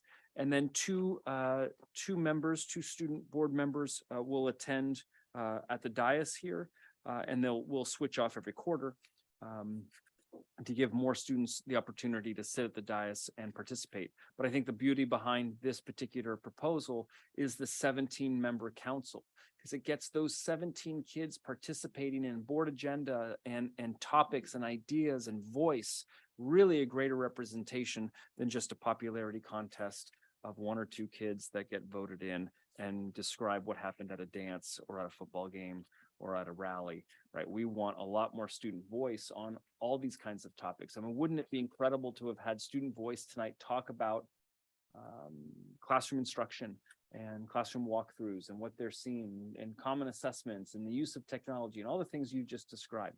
So getting more student voice involved in that is really, really the goal. So I'm happy to answer any questions, and Trustee Land and Andrade Zuniga have also been a part of the subcommittee, and I'm sure I can answer questions as well. I have a comment. Trustee Griffin was first.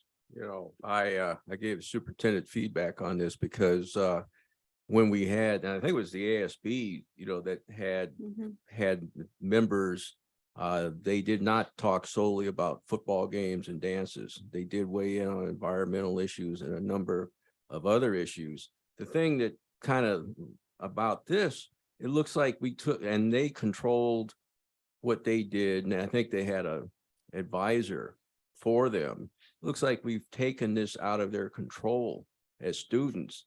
You know, the control has now shifted to the administration. And I always like the fact that this, you know, the student bodies all, you know, they more or less controlled the process. But I'm not gonna stop the parade, because the parade, I guess I was not at the board meeting when we talked about this. So the parade it's on its way. Well, I don't think it necessarily pulls control from the students at all. I think it actually gives a lot more control to students. Students will apply for these roles. They'll come together as 17 students from different schools to talk to one another, to raise issues, to bring to the table here. We're not telling them what issues to raise. We're helping them understand what it means to be part of a governance team. So there's an education involved there. But we are asking them, the coordinator, just like the ASB advisor in the past, would be asking them, what are the issues you want to bring to the table?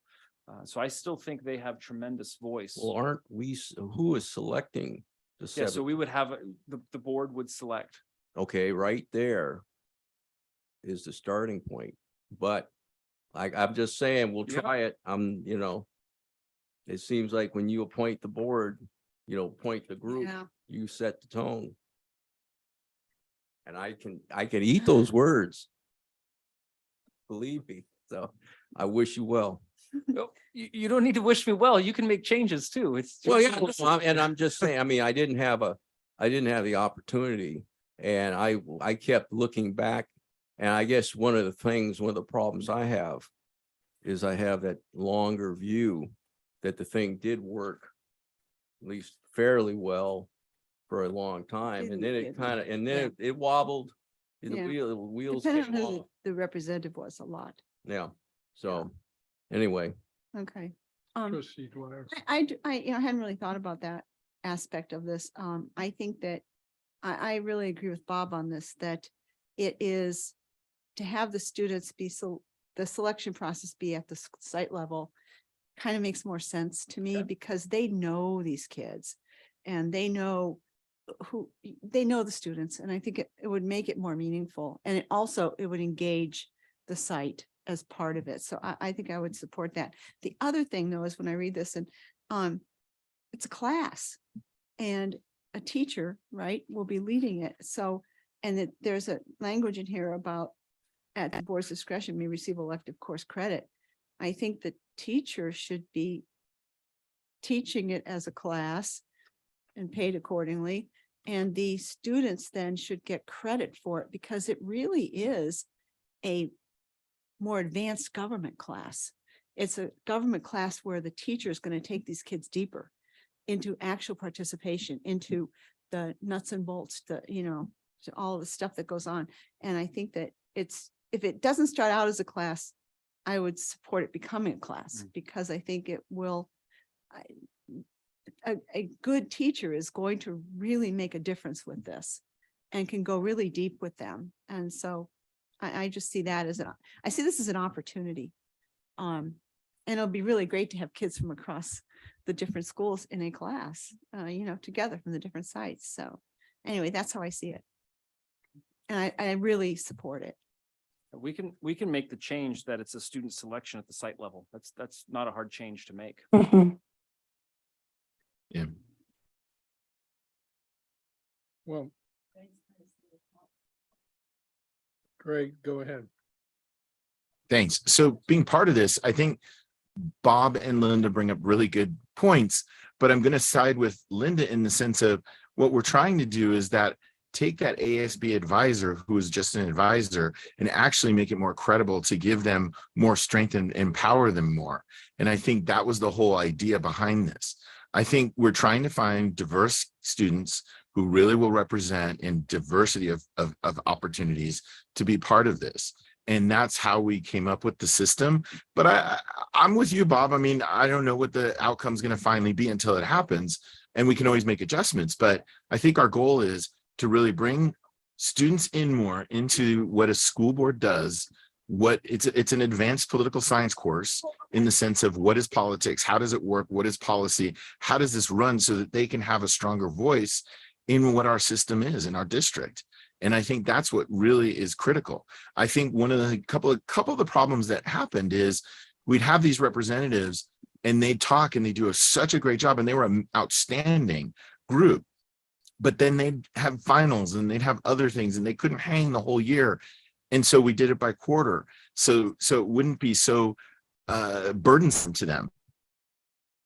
And then being part of the council, still hold that voice as a class and they still can get credit is something I think is important. So I think we tried to really come up with some innovative out of the box thinking ideas, and they ain't going to be perfect, but let's give it a shot. I mean, let's see what the diversity is. Let's see how they really, we're looking for students who want to just have a voice and a diverse amount of students, just representative from just the leadership class. Because I think leadership class is a great group. but it's a certain kind of group, and they're advocates and they're awesome and they're incredible, but that's not the only voice we want to hear. And I think that's one of the points that we're trying to make when we're trying to come up with this. So I hear what everybody's saying, and I think it's worth a try. I was in this committee, and I just want to commend everybody on this committee for all their thoughts and input into this. I think it was a well thought of ideas, but like with anything, anything can change. I mean, just like the last topic we just talked about, we can make adjustments. Thanks. Trustee Zuniga. Yeah, thank you. Yeah, I echo what Greg or what Trustee Land had said. In terms of the control being with the board about selecting the different students, it's really going to come, like, we're really going to depend on the teachers and the people in the schools, on the school sites, to encourage the students to apply. For some students that maybe don't feel so confident to do so, we could also, during the interview process, call on some people that we might think would be good, sounding boards, or people that we might need some help from, to select the students. And so it doesn't necessarily have to be completely our control at all. Like that, I don't think that was that was not what we were trying to get at from the beginning. And yeah, giving more students more voice and giving options to the sites, because there weren't enough seats available to have different students speak and give their input from different areas. And then also we were missing other places in our district that didn't have that voice either. So I like I said, I also hear what you're saying, but rest assured that it really was not meant to be that way. And we can change things, and yeah, we can evaluate. This is going to be new, but the intention is to give equal opportunity to everyone. And yeah, I really wanted to see it to have some sort of credit behind it. It is more advanced, and it's a lot more involved. And it's important, it's something that can go hand in hand with government, things like that. And so, yeah, there should be some compensation for the students and for the advisors. So, yeah, that was the whole idea behind it. Thank you.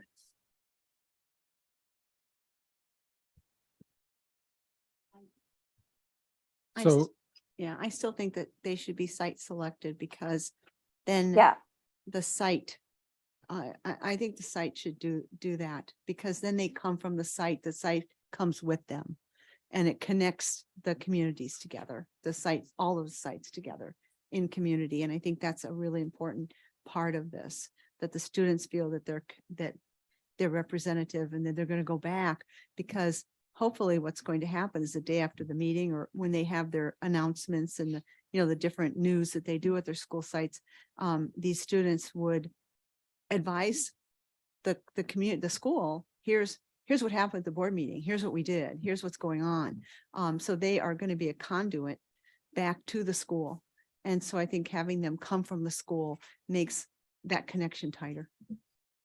Yeah, no, that's perfect. And maybe we can have the site select them first, and then one of us can also sit on the interview panel there. Or yeah, I mean, there has to be some it has to be controlled by the students, because it's their council. So definitely, I completely agree with that. There is a member of the public that actually has something to say on Zoom. I don't know if it's possible. So let me weigh in, and then we'll take Of a course. comment. So I'm willing to go ahead with this. As I said at the last meeting, I have some concerns about it, because I'm not sure that one meeting a month is going to get you where you want to go with the substance of governance. But you can try it out and see how it goes. I think I think the rotating quarterly, I'm not sure how it's going to work either. But again, you can try it out and see how it works. I'm just somewhat skeptical about how it's going to work, but, and how you're going to keep people engaged. 17 members and only 2 of them are going to end up on the board and 1 meeting a month. I just am not sure I'm not sure it's going to work out the way you think it is, but you can give it a try and see how it goes, because you won't know until you try it, I guess. You want to promote someone?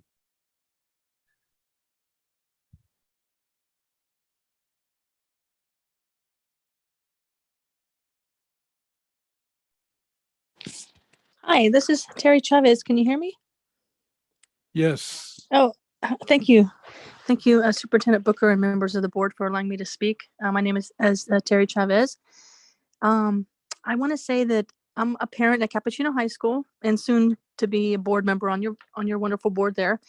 I'm currently on school site council at Cappuccino High School, and I am honored to have been part of this council for the past 1.5 years. We actually meet every month. There are approximately 12 students representing each grade level that are part of the school site council meeting. They are an amazing bunch of students. They have leadership roles within school site council. One of the students leads the meeting. Another student makes sure we make motions before we vote. They're like a parliamentarian. They have the parliamentarian role. Another student takes minutes of the meeting. They are amazing, and they're so responsible.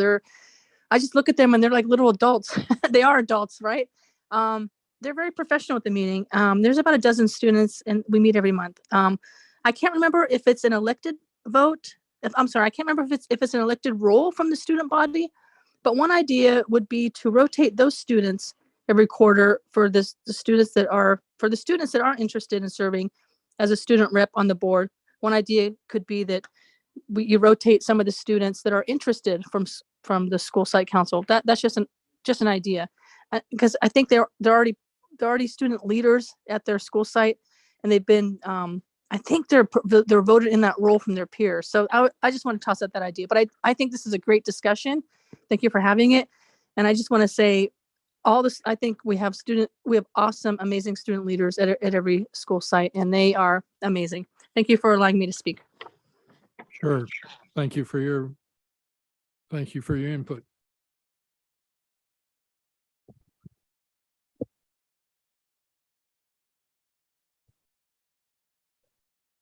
We'll second it.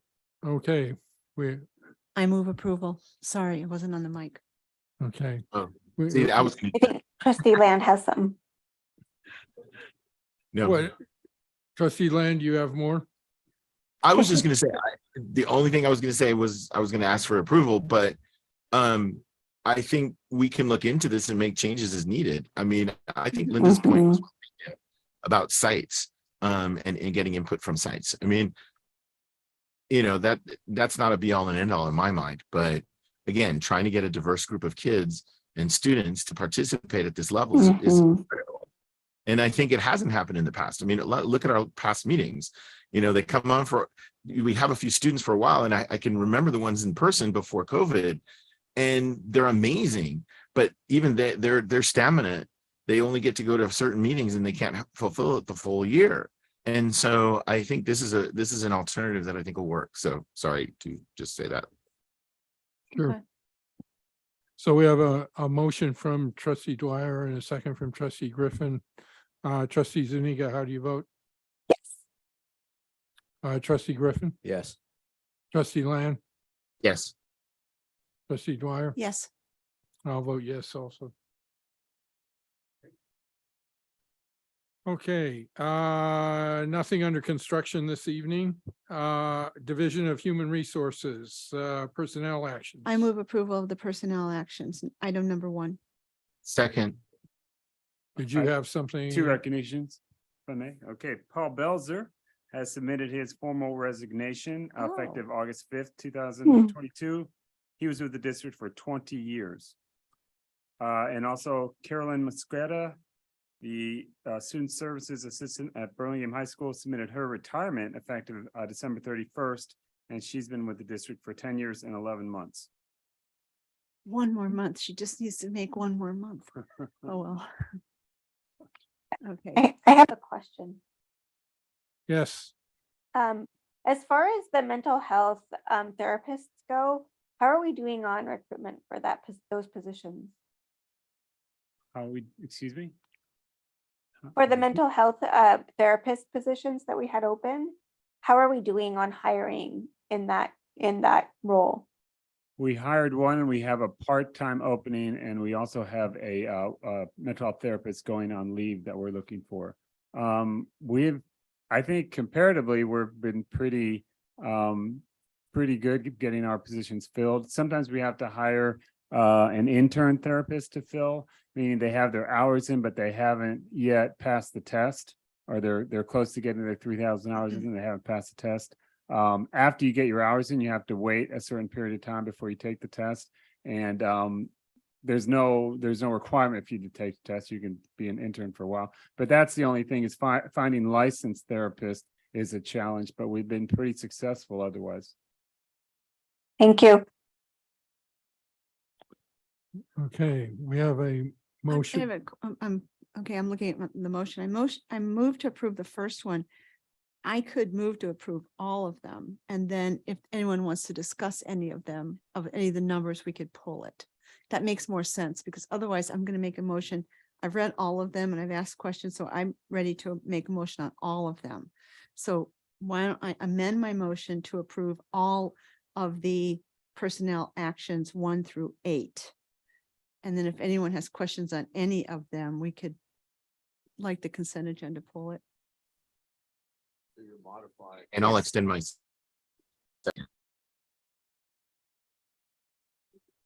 I'm not sure. I'm not sure. Extend his second. Oh, He's gonna extend. okay. So the motion is to approve 1 through 8. I just have a question on 6. Can I just ask a quick question? Yes, go ahead. Since it's a temporary position, if there are other outbreaks and other, health issues or concerns, will we be able to call on that same person in case we need to fill or have some more support in the future? Yes, this is a job description. It's not limited to just one. Mhm. It's short term and it's specific to pandemic response. So we could hire as many as we needed. This is just the job description that they'd be hired under. Okay, right. Okay, good. Thank you. Okay. We vote? We vote. Did someone second that? Mhm. Yes. Greg. Oh, I Greg did. I didn't hear his second. Sorry about that. Did you hear me now? Yeah, I do now. Okay. Kind of blurry though. Sorry. I'm in Yosemite. The Zoom is horrible. I agree. Okay, let's vote. Okay, we have a motion from trustee Dwyer and a second from trustee Land to approve the human resources items 1 through 8. How do you vote, trustee Zuniga? Yes. Trustee Griffin, Yes. trustee Land, Yes. trustee Dwyer. Yes. And I vote yes also. Okay, moving to instructional services. The U.S. History course of study. Thank you, President Hanley. I'm going to invite Dr. Kemke to lead us in that conversation. Good evening, and we should have 2 of our social science teachers coming online here to start the presentation. I do want to introduce Mr. Michael Zozo and Miss Angela Zink. They are 2 of our fantastic social science teachers in the district who have led the effort to revamp our United States history course of study. And they'll speak to the process as well as some of the content of the course. And we'll take questions once they're finished with their presentation. So Mr. Zozo and Ms. Zink, I'll let you both take it away. All right. Good evening, President Hanley, members of the board, Superintendent Booker, District Cabinet. I'm losing my voice, so please excuse me. But my name is Michael Zozos, and I was the U.S. History Course of Study Task Force lead, helping to write the draft document that is in front of you tonight. I currently teach Modern World History, Introduction to Psychology, and the Avid elective at Burlingame. And I also want to acknowledge the work of my social science colleagues throughout the district who joined me on this project, especially Angela Zink from Mills, who will be speaking with me tonight. Next slide, please.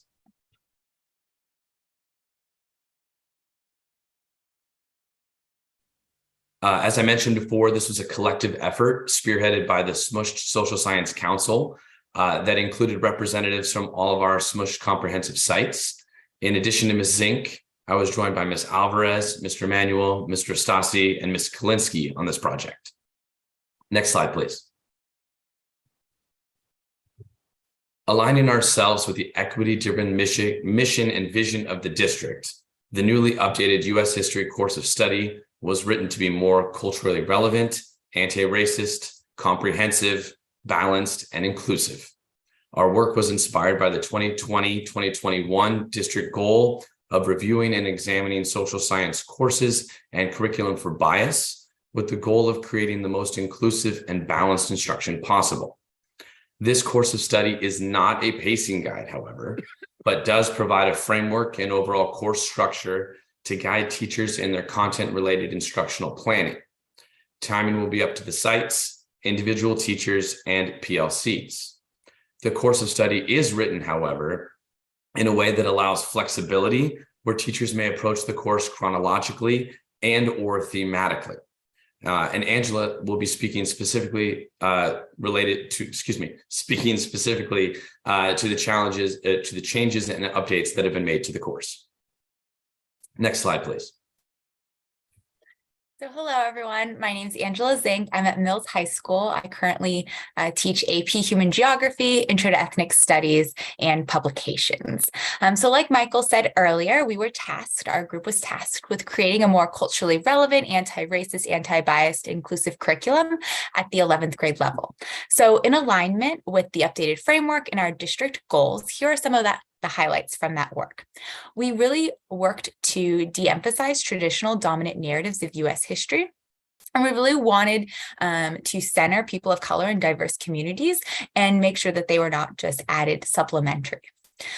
This work reflects the foundational tenets that our students learn at the 9th grade level in our Intro to Ethnic Studies classes, because we really wanted to continue to build on those foundational lessons and skills, and so that they're getting that same experience throughout their years in the social science department in our classes. Next slide, please. We have if you saw our draft, we have highlighting overarching course framing questions supported by 5 thematic essential questions, which really help to create more points of entry so students can see themselves, their communities, and other communities in the curriculum, and provide for opportunities for integrating contemporary material into the course, which helps to make even deeper connections to the content. Next slide, please. All right, the course framing question has been written in a way that directly connects to and reflects the foundational themes and tenets of ethnic studies, bringing a through line and vertical articulation to our social science courses. This question allows teachers the opportunity to make the learning personal for our students. And this overarching course framing question is supported by 5 thematic essential questions. Our course framing question is kind of a two-parter. How have different visions of American identity, values, and culture clashed? And how have these distinct concepts helped to create, maintain, or challenge an American identity? And Angela is going to be speaking to kind of the 5 supporting thematic essential questions now. Next slide, please. All right, so as I mentioned earlier, we have 5 thematic essential questions, and they really allow for multiple points of entry throughout the entire course. For example, if we examine question number 2, which is how have marginalized communities based on race, ethnicity, gender, sexuality, class, status, religion, individual with disabilities, and how they resisted injustices in order to advance liberation, equality, and justice in the face of both institutional and interpersonal oppression. Not only does this question center resistance and solidarity, it also can be answered throughout our course and should be answered. So when we're thinking about early in our course, we can speak about it to labor and talk about the Homestead Steel Strike and the Pullman Strike. We can talk about in the 1920s when we're talking about the Harlem Renaissance, self-determination, and political activism, and even through to the modern age, and talking about school integration and talking about this, how centering the stories of students and their fight for school integration, like in Mendez v. Westminster. And I really love how these questions are not assigned by unit, but can be referred back throughout the entire course. And this allows the course to be taught chronologically or thematically, allowing teachers to really adapt it to their communities, which they know best. Next slide, please. The creation of this document was not a task that was taken lightly. Over the course of 2 school years, the Course of Study Task Force wrote multiple draft documents and received direct and constructive feedback from district stakeholders. We asked these groups to review our work and contribute their voice, which would ensure that the course included inclusive language and reflected an anti-racist lens. All SMUHSD sites, the SMUHSD Social Justice and Equity Committee, and the SMUHSD Student Equity Group all provided feedback, and their notes were incorporated into the final draft that is in front of you today. Angela will address the governing documents that also helped to guide the writing of this course. Next slide, please. So like Michael said, here are our governing documents that really guided our work. We used the California History Social Science Content Standards, the updated framework, our district's equity vision and mission statements, and our new district goals to really lay that foundation. So a place where we could really analyze our old courses of study and revitalize them. Michael will talk about our next steps. Next slide, please.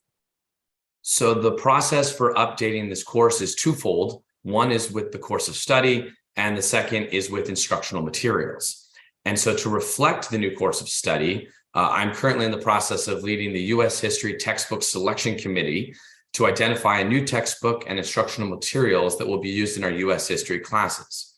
This past month, a group of educators representing all district sites reviewed instructional materials from 5 traditional publishers and one online exclusive resource using the district's equity-driven textbook adoption rubric.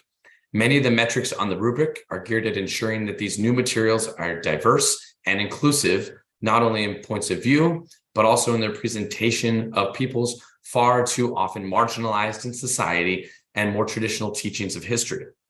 Teachers will be piloting the committee's 2 recommended texts, and those 2 recommended texts are from Teachers Curriculum Institute, also known as TCI, as well as the text and materials from SMUHSD and their corresponding instructional materials with students next semester, with the intention of adopting these new materials for the 2023-2024 school year. With a commitment to updating the course of study and the instructional materials, ensures an equitable learning experience for all of our students in the district. Next slide, please. And obviously, we want to thank you for your time and consideration. That's our presentation, and we'd love to hear your feedback and or take your questions.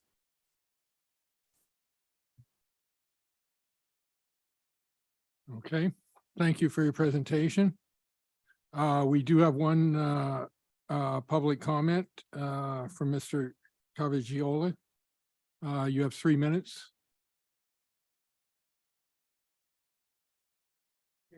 Thank you guys. Thank you guys very much for allowing me to speak. I actually look forward to meeting everybody here on the board.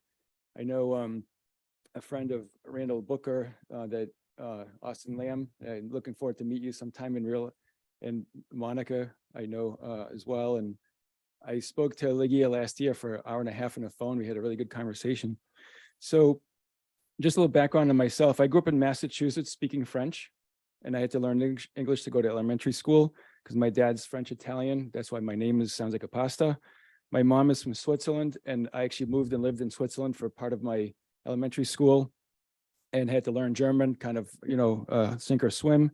And I spent a lot of time, I actually lived in Munich, Germany for almost a decade. And I spent time with friends in Kenya, in Africa, in Thailand, India, China, Korea on business trips. And I have a very international perspective of the world. I'm married now to a Singaporean woman here in San Mateo. And so I'm very proud of America. I think America is a really great nation. I love the American dream. My parents both came as immigrants to the US, and, that's kind of my background. And so I actually read this proposal in detail. I'm not, assuming anything. I read through it. And I think that, I like the idea of, modifying things as appropriately. But for me, it seems like it has a focus on the negative. Like it talks about injustice and oppression instead of talking about, the progress and American dream. And it talks about, critical things instead of, it has a very critical tone instead of constructive or celebratory of the great achievements America has made as a nation. For me, when I read it, it sounds a bit like a glass half empty instead of a glass half full.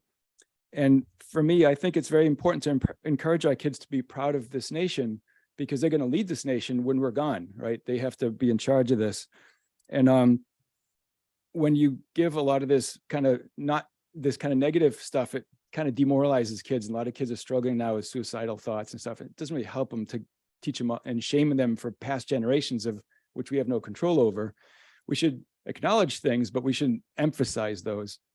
So, in the interest of diversity and inclusion, I believe, in a supreme God, and I would pray, Heavenly Father, just, help us with the wisdom to make the right choices. We don't want to offend people, but we want to make the right choices. And I just pray that the Lord speaks to all of us and we make the right choice, because I really want to support the school. And my son is a junior right now, and I enjoy this district. So I want to get to meet you guys at some point, but thank you for letting me speak.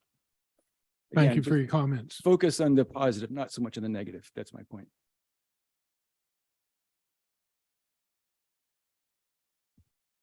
Mr. Griffin. Yeah, Trustee Hanley, I thank you for your comments. I struggled. I spent a lot of time this week in state standards and emails and reference material.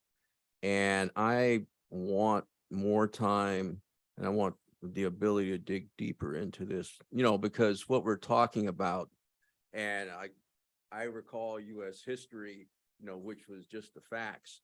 But, when I was taking it as a junior in high school, okay, you memorize a lot of facts. Well, now we're talking deeper views, interpretation, implications of the facts. And I think we need to, as a board, and I would propose either a session where it's not at 9:20 in the evening, because I think this is an important issue, that either we try to find a study session. I loathe to have a study session going into the holidays, or sometime where we can have a more thorough conversation. Because just like, one view of the world, if you have students from different backgrounds come in to the same class where they have different context, and they don't maybe understand what the other people's context are, and I wrote down, how do you make anti-bias neutral? I mean, and it's a little hard to explain, because I thought we were trying to be unbiased in our presentations and trying to find neutral ground with the right words to explain what happened and teach it to people. And so, I mean, I can understand some of what you're saying, and I'm kind of, I want to discuss it more. I want to understand the standards more. And the other thing, because we've got an outline and a PowerPoint, and there's a lot of stuff between this and actual classroom instruction, and the latitude and the thematic presentations and the overarching questions. I mean, it's a great presentation, but it's just, this is probably one of the more important decisions we've looked at, other than whether to wear a mask or not wear a mask maybe in the last year. So I don't know how my colleagues feel about it. Greg, you're snickering at me.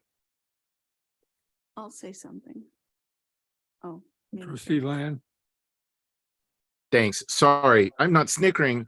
I think, well, it's different because as a teacher, as a history teacher myself, I see it as we're not changing standards. They're not changing the standards. The standards are still there. Every element of positive US history is still a part of what they're talking about. I think what they're trying to do is give more of a critical eye as a historian to really look at things in a critical light.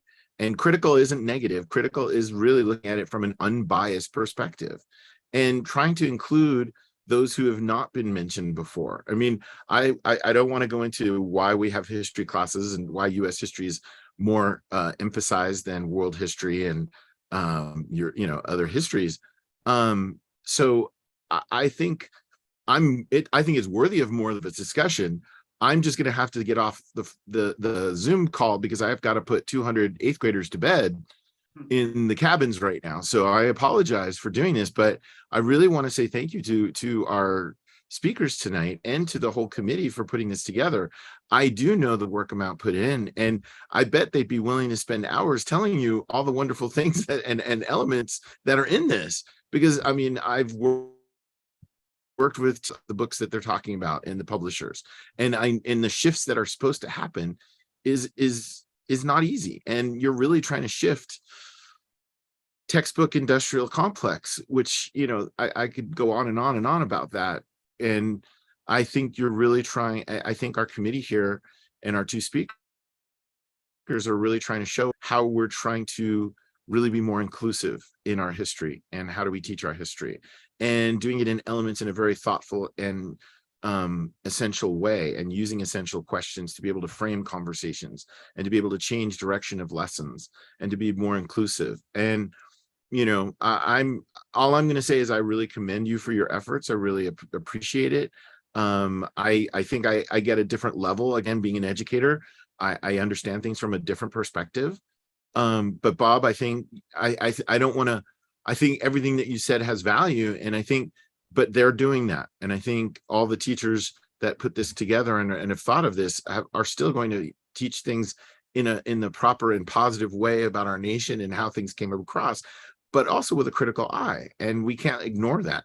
I don't think I don't truly believe in the beating us down and for all the faults and the problems, but we have to be real about it. We have to say this did happen, and trying to find that balance is hard.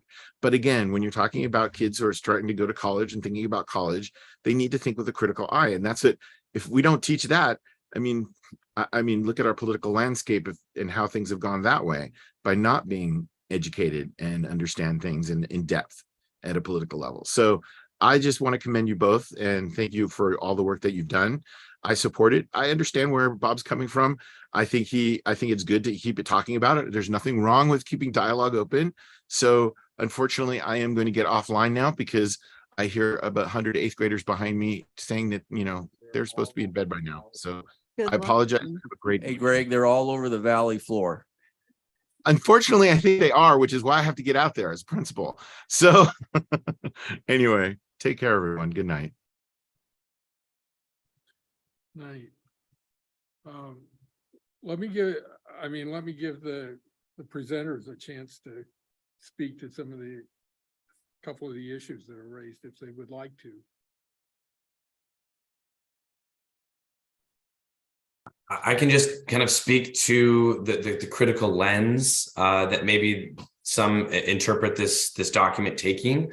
The writers of this course of study kind of believe this to be a much more authentic interpretation of US history, and really focusing and highlighting all people of our country, and ensuring that as part of being students of history, students are working on their historiography skills and sourcing and analyzing points of view and perspective.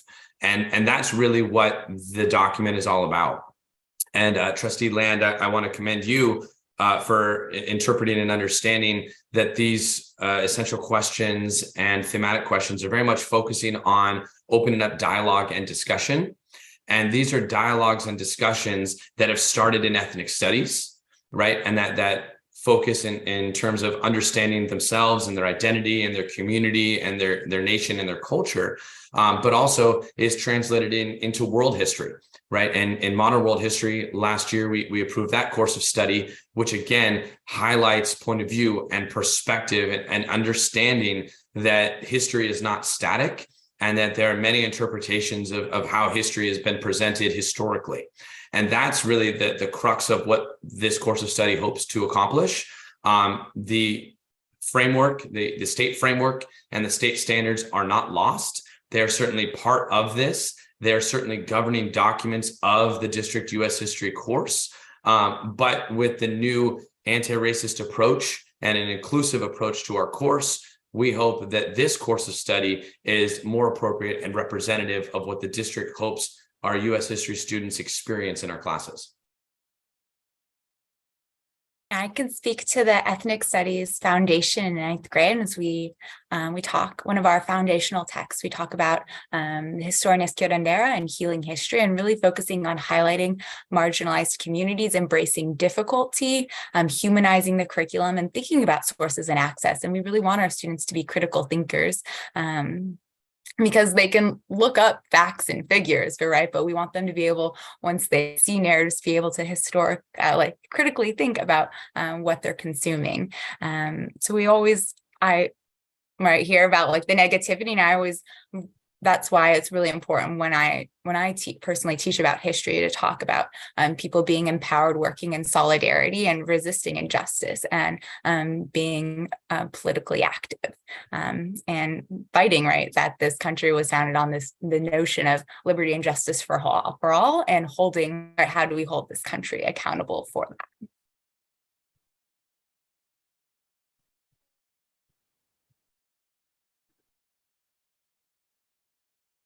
League has her hand up. I will have I want to have a follow-up. Okay, Leah. I'll go after Yes, Leah. thank you. I'm really grateful for Trustee Land's comments. One of the things that I noticed as reading through all of these documents that you shared about the curriculum was the inclusion of disability history. And that's like one example that I can give that has never been there ever. And the disability justice community has been fighting, and I say fighting because it's fighting. We've been like arguing about this for years to please include disability history in our curriculums in school, and nobody ever has. This is the first time I see it. And I say this because it's important that our history influences what's happening now. Why do we have an ADA? How do we have a 504? How are we still not having complete accessibility? Disability history was completely like parallel to the civil justice movement, and nobody knew about that. I didn't know about it until I started to have to do my own research. And then it's like, so kids are not learning it at all. And if they have disabilities, how are they going to feel proud of who they are or where they come from as their culture when our history doesn't even see them as a part of human diversity? It's something to be fixed. So, so there's things like that really resonates with me with this type of curriculum, because it is important to highlight that people haven't been included. It's not about being negative at all. It's the truth. And we can't get better and we can't change if we don't like identify and work through the things that we need to change. And it's not saying that this country is horrible. I think we're all really grateful for being here because we have the ability to have these conversations. This is why we can, because we are here. So I am completely grateful to you for creating such an amazing and thorough and well thought out curriculum and just information. It makes people feel included in society and also important, because we all have an important piece to play. And that's just one thing, right? And not to mention like immigration and how the United States has influence in that, just all kinds of things. It just validates, and it's so important to be proud of who you are through validation of your experience. So thank you. I'm grateful. Thank you.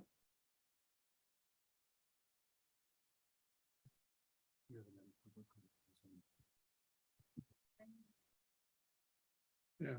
Okay. A huge amount of work has gone into this, and I commend you and the whole team for the work, because when you read the course, United States History Course of Study, May 22, there's a huge amount of work that's gone into this, and reading it, I started taking a yellow marker to hit what is negative history versus positive history. And I will say that there's much more things that are listed as suggested topics that are negative than are positive.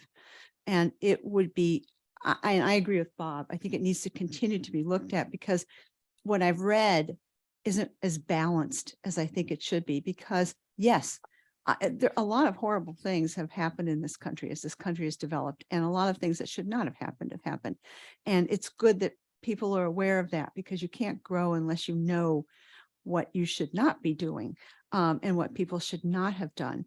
And in a way, it kind of makes you sad when you look at some of the history of this country. But I think we need to also look at the good things that the country has done to balance, so that while a lot of mistakes have been made, a lot of good things have happened too.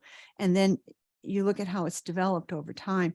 It's a very ambitious curriculum. It is I don't know how you could do this in a year. It is very, very ambitious. And there's so many themes, and the themes that you have, the suggested topics within these themes, there's so many topics, and I don't know how you can cover all of them.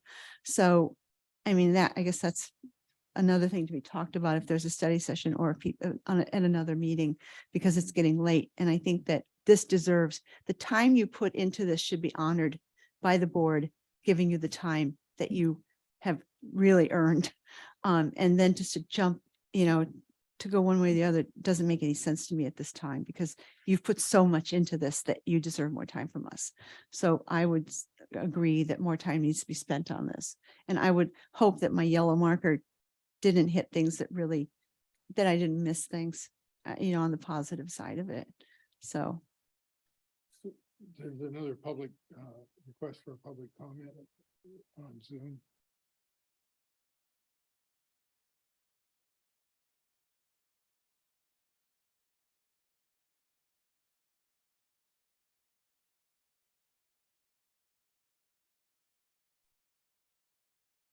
Hello, can you hear me?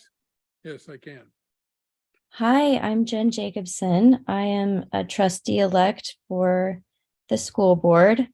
I also looked at the curriculum in depth and wanted to thank you, teachers, very much for all the time that you put into this. It's clear that you've given it very much thought and very much study, and I really have a lot of good things to say about it. I do very much appreciate your efforts to include so many different marginalized groups, and the thematic questions are wonderful starting points for discussion. I share Linda and Bob's same concerns, and think there are some things that need to be talked through a little bit more before this is approved. One thing I thought I would bring up, just because it's very recent for me as a parent.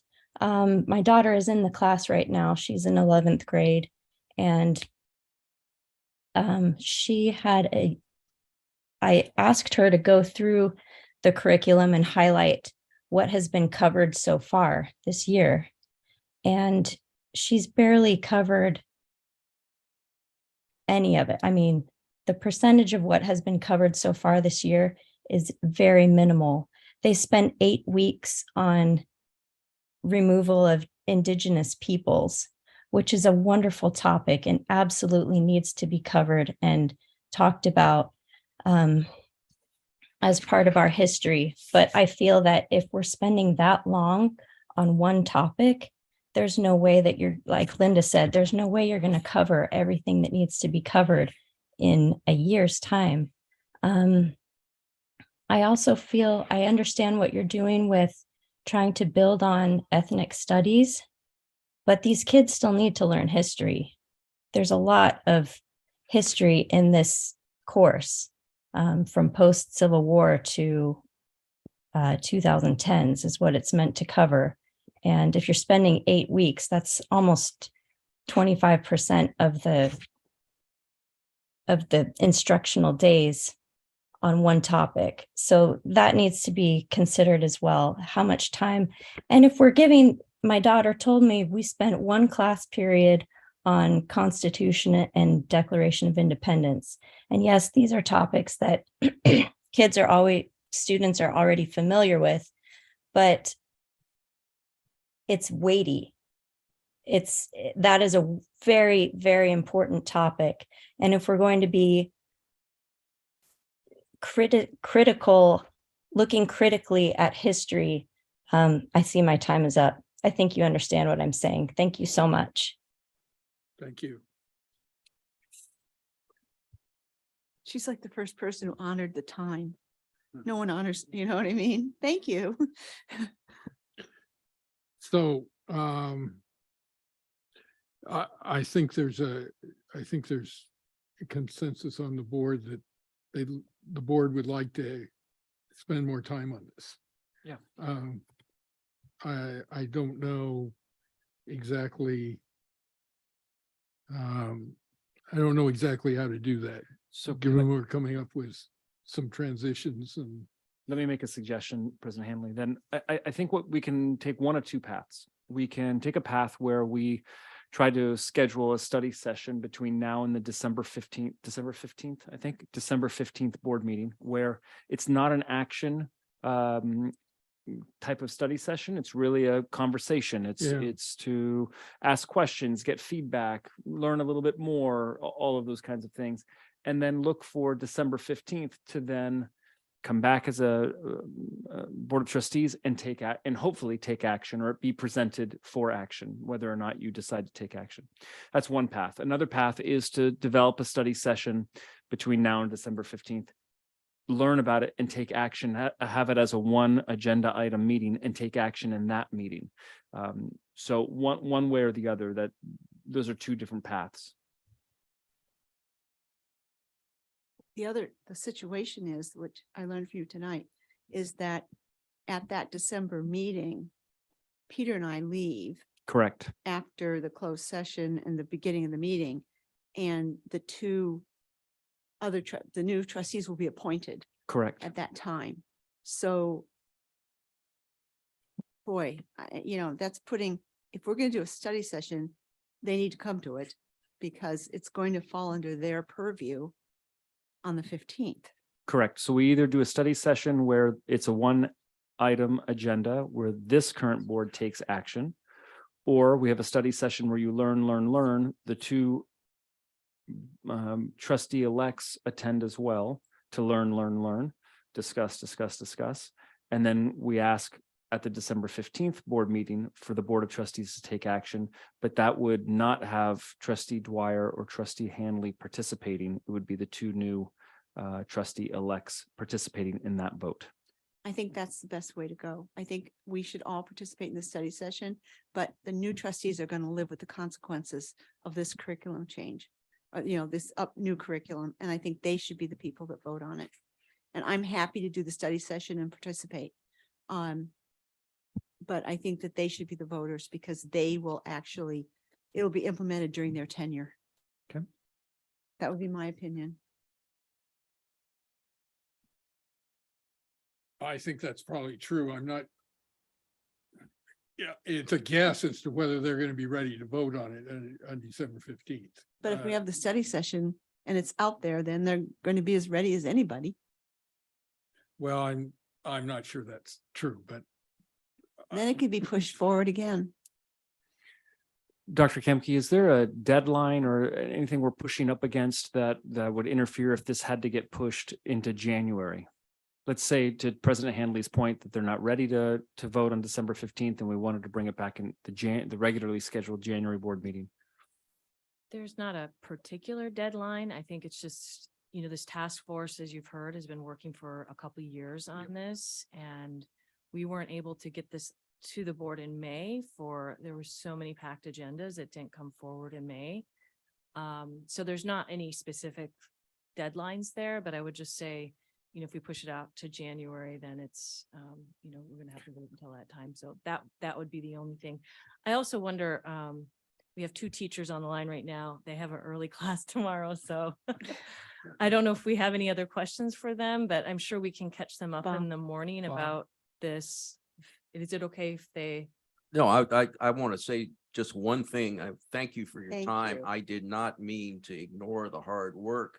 And the fact of the huge. matter is, because there was so much work, that's why I was asking for more time to Mhm. learn more about it, because Yeah. you've been working on it 2 years and I've been working on it a week, Yeah. a lot. Mhm. And 3 days, a lot- 4 days. Yeah. So thank you. Okay, so what I'm hearing maybe from the board, if I may, is that we look to schedule a special study session between now and December 15th. Invite the 2 trustee elects to attend and participate to learn. This is not an action bearing agenda, so Right. information only. And then we will agendize it for the December 15th meeting to possibly take action and let the board at that time decide if, offer a motion or Right. not. And go That from makes there. sense. Okay, It will happen. I'm looking at the teachers. It will happen. okay, thank you. Okay, thank you. Thank you for your time and your work. Okay, item 2 under instruction is the high school graduation requirement board policy, et cetera, et cetera, et cetera. I'll I just move go it. quickly. I move approval. Let's just start there. Well, we had this on our agenda last time and, well, Greg is not not here. Does anyone going to second me? Or- Second. Oh, second. What happened the last time that Greg wasn't here? You weren't either. You weren't had here. two No, I You know. weren't here and Greg wasn't here, three. so We That's pushed why it. we we tabled pushed it. it out. We just pushed it out. Okay. I can make my, I think that we need to do this because it facilitates graduation for our adults and facilitates them getting into community college, moving on, and the electives, they need to be taking courses that are going to benefit them. They don't need to be taking art unless they're going to be an artist. But I think that we should enable them. And I think this policy, by lowering the credit requirement, enables them to succeed. And I think they need that opportunity. I'd much rather see them go on to CSM and get credits there, toward their degree. They can put that on their job application. And so that's why I support this. Okay, we have a public comment on this item from Mr. Caviggioli. Yeah, I read, thanks for the clarification. I read this too, and I looked at some of the other districts around California, and it looks like bringing that level down for me in this district would be not so good, because I'd rather have a high bar here so that we know people graduating from high school have good qualifications. I mean, I don't think anyone is in a rush to get through high school. They're adults right there. And I mean, I've had to, go to different schools in different languages and stuff and, plow through it, but you learn a lot. And to bring the bar down doesn't necessarily sound good. You know what I mean? I mean, I'd rather have a high bar or keep a high bar and high standards, because it just sounds better to me. I mean, that's the only comment I wanted to have. That's my Okay. perspective.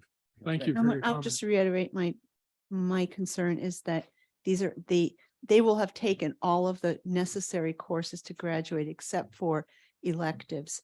And those electives time, I think, would be better spent at the community college getting college credits, because these are hardworking people who are seeking opportunity, and that's what they're here for. And I feel we could give it to them better at CSM. Those extra credits, particularly since it's free now.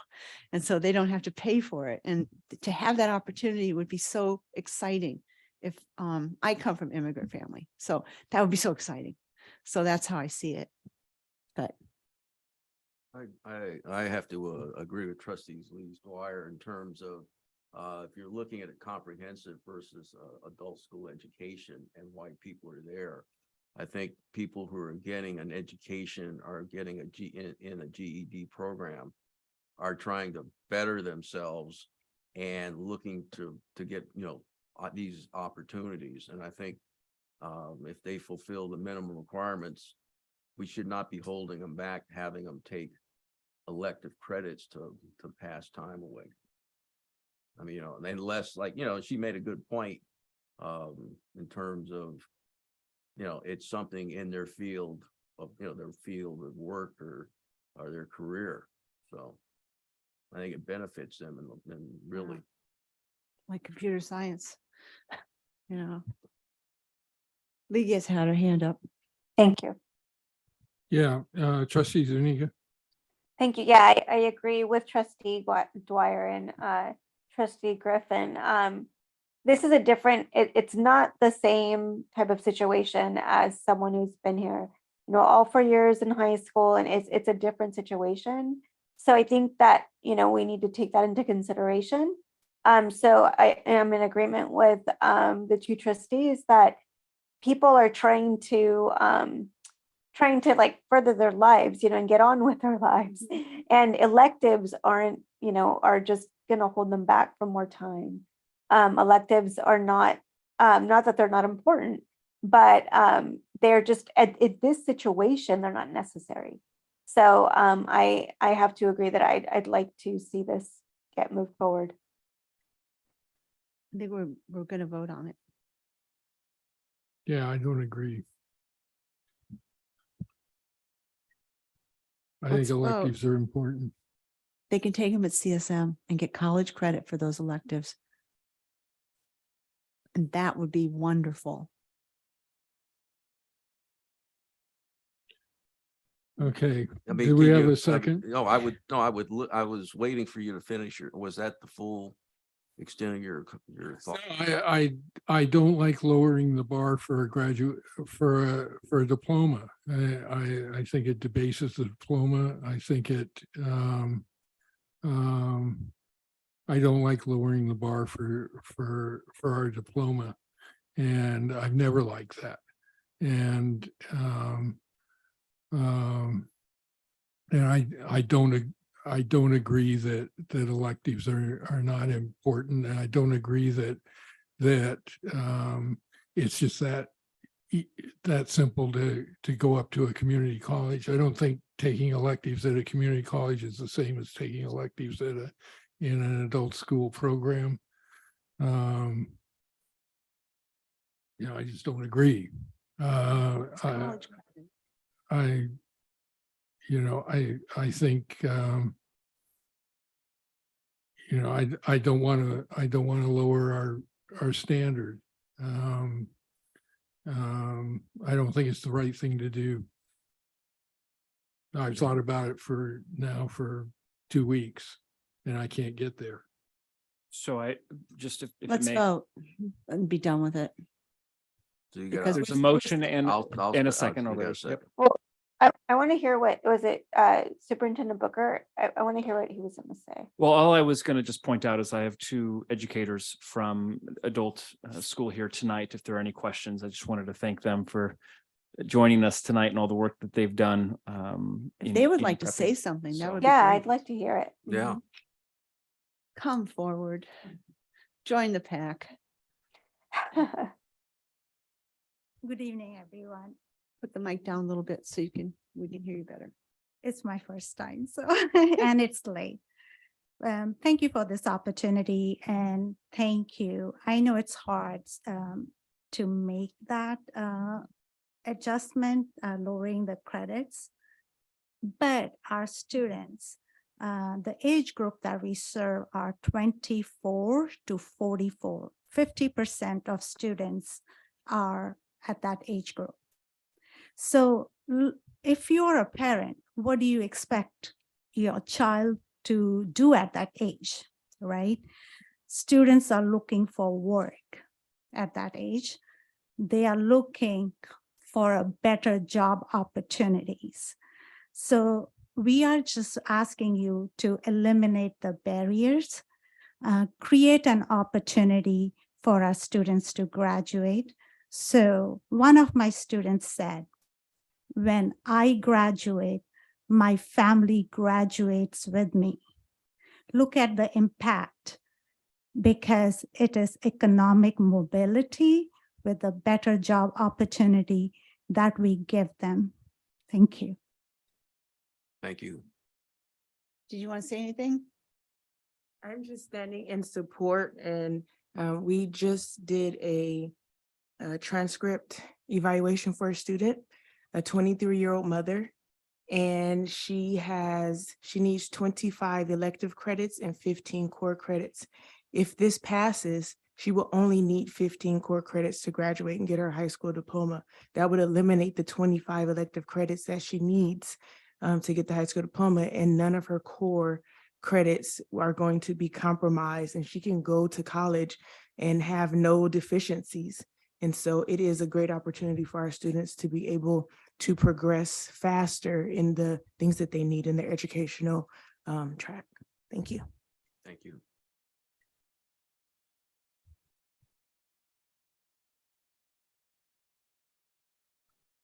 Okay. So you made the motion Yes. and Bob made this second. Yes. So trustee Zuniga, how do you vote? I vote yes. Trustee Griffin, Yes. Land is gone. Trustee Dwyer, Yes. and I vote no. So it passes 3-1.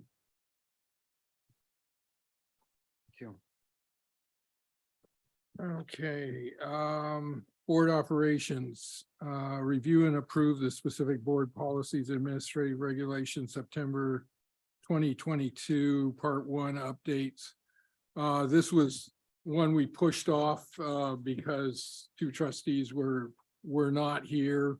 It was on the agenda last time, so we brought it back for a vote this time. But if you had any comments, this is also the time to make any comments on it. I don't have any. Is there a motion to approve these? I move approval. Policies? Second. A motion in 2 seconds. Okay, Over there's here. a motion by trustee Dwyer and a second by trustee Griffin. Trustee Zuniga, how do you vote? Yes. Trustee Griffin? Yes. Trustee Dwyer? Yes. And I vote yes also. Review and approve changes and recommendations to inter-district transfer process. This was the same situation. It was on the agenda last meeting. We pushed it off for so you could comment on it if you had any comments on it. But we brought it back this time for a vote, but also to allow any comments on it if you had any comments on it. I thought my motion covered all of them. I didn't. Okay. I move approval. Second. Okay, Oh, I thought I covered. motion by trustee Dwyer, second by trustee Griffin. Trustee Zuniga, how do you vote? Yes. Trustee Griffin? Yes. Trustee Dwyer? Yes. And I vote yes also. I move approval of board policy, board operations number 3. This is just a review and discuss. We'll bring it back. Oh, sorry. 3 and 4. 3 and 4. Yeah, well, If Someone else got if to you make the have motion. any comments on either one, the field lighting is a minor change. And the September part 2 looked like it was all statutory updates to me. poor Yancey, he's still up. Look at him. For this one, right? For this athletic lighting. I'm sorry. These two will come back on consent in December. So you might advise the trustee elects to review them. If they have anything to. Okay, I think we are completing the agenda. Thank you for your participation and attention. And happy Thanksgiving. Wait, I have some requests for board items for the next time. I wanted to see if we could at some point bring empowerment through action onto our agenda. Okay. As a presentation, not a problem. Thank you. And then I'm not sure where we're at with a conversation with Nancy McGee. Are we still thinking of doing that? With regard to Gateway, is that what you're asking? I'm sorry. Yeah, just an update for everybody. Yeah, Mhm. that will be in January. Great. Thank you. You're welcome. Okay, now we can go home. Okay. You are home, I hope. I know, right? Happy Thanksgiving, everyone. Thank you. Good night, everyone. We're adjourned.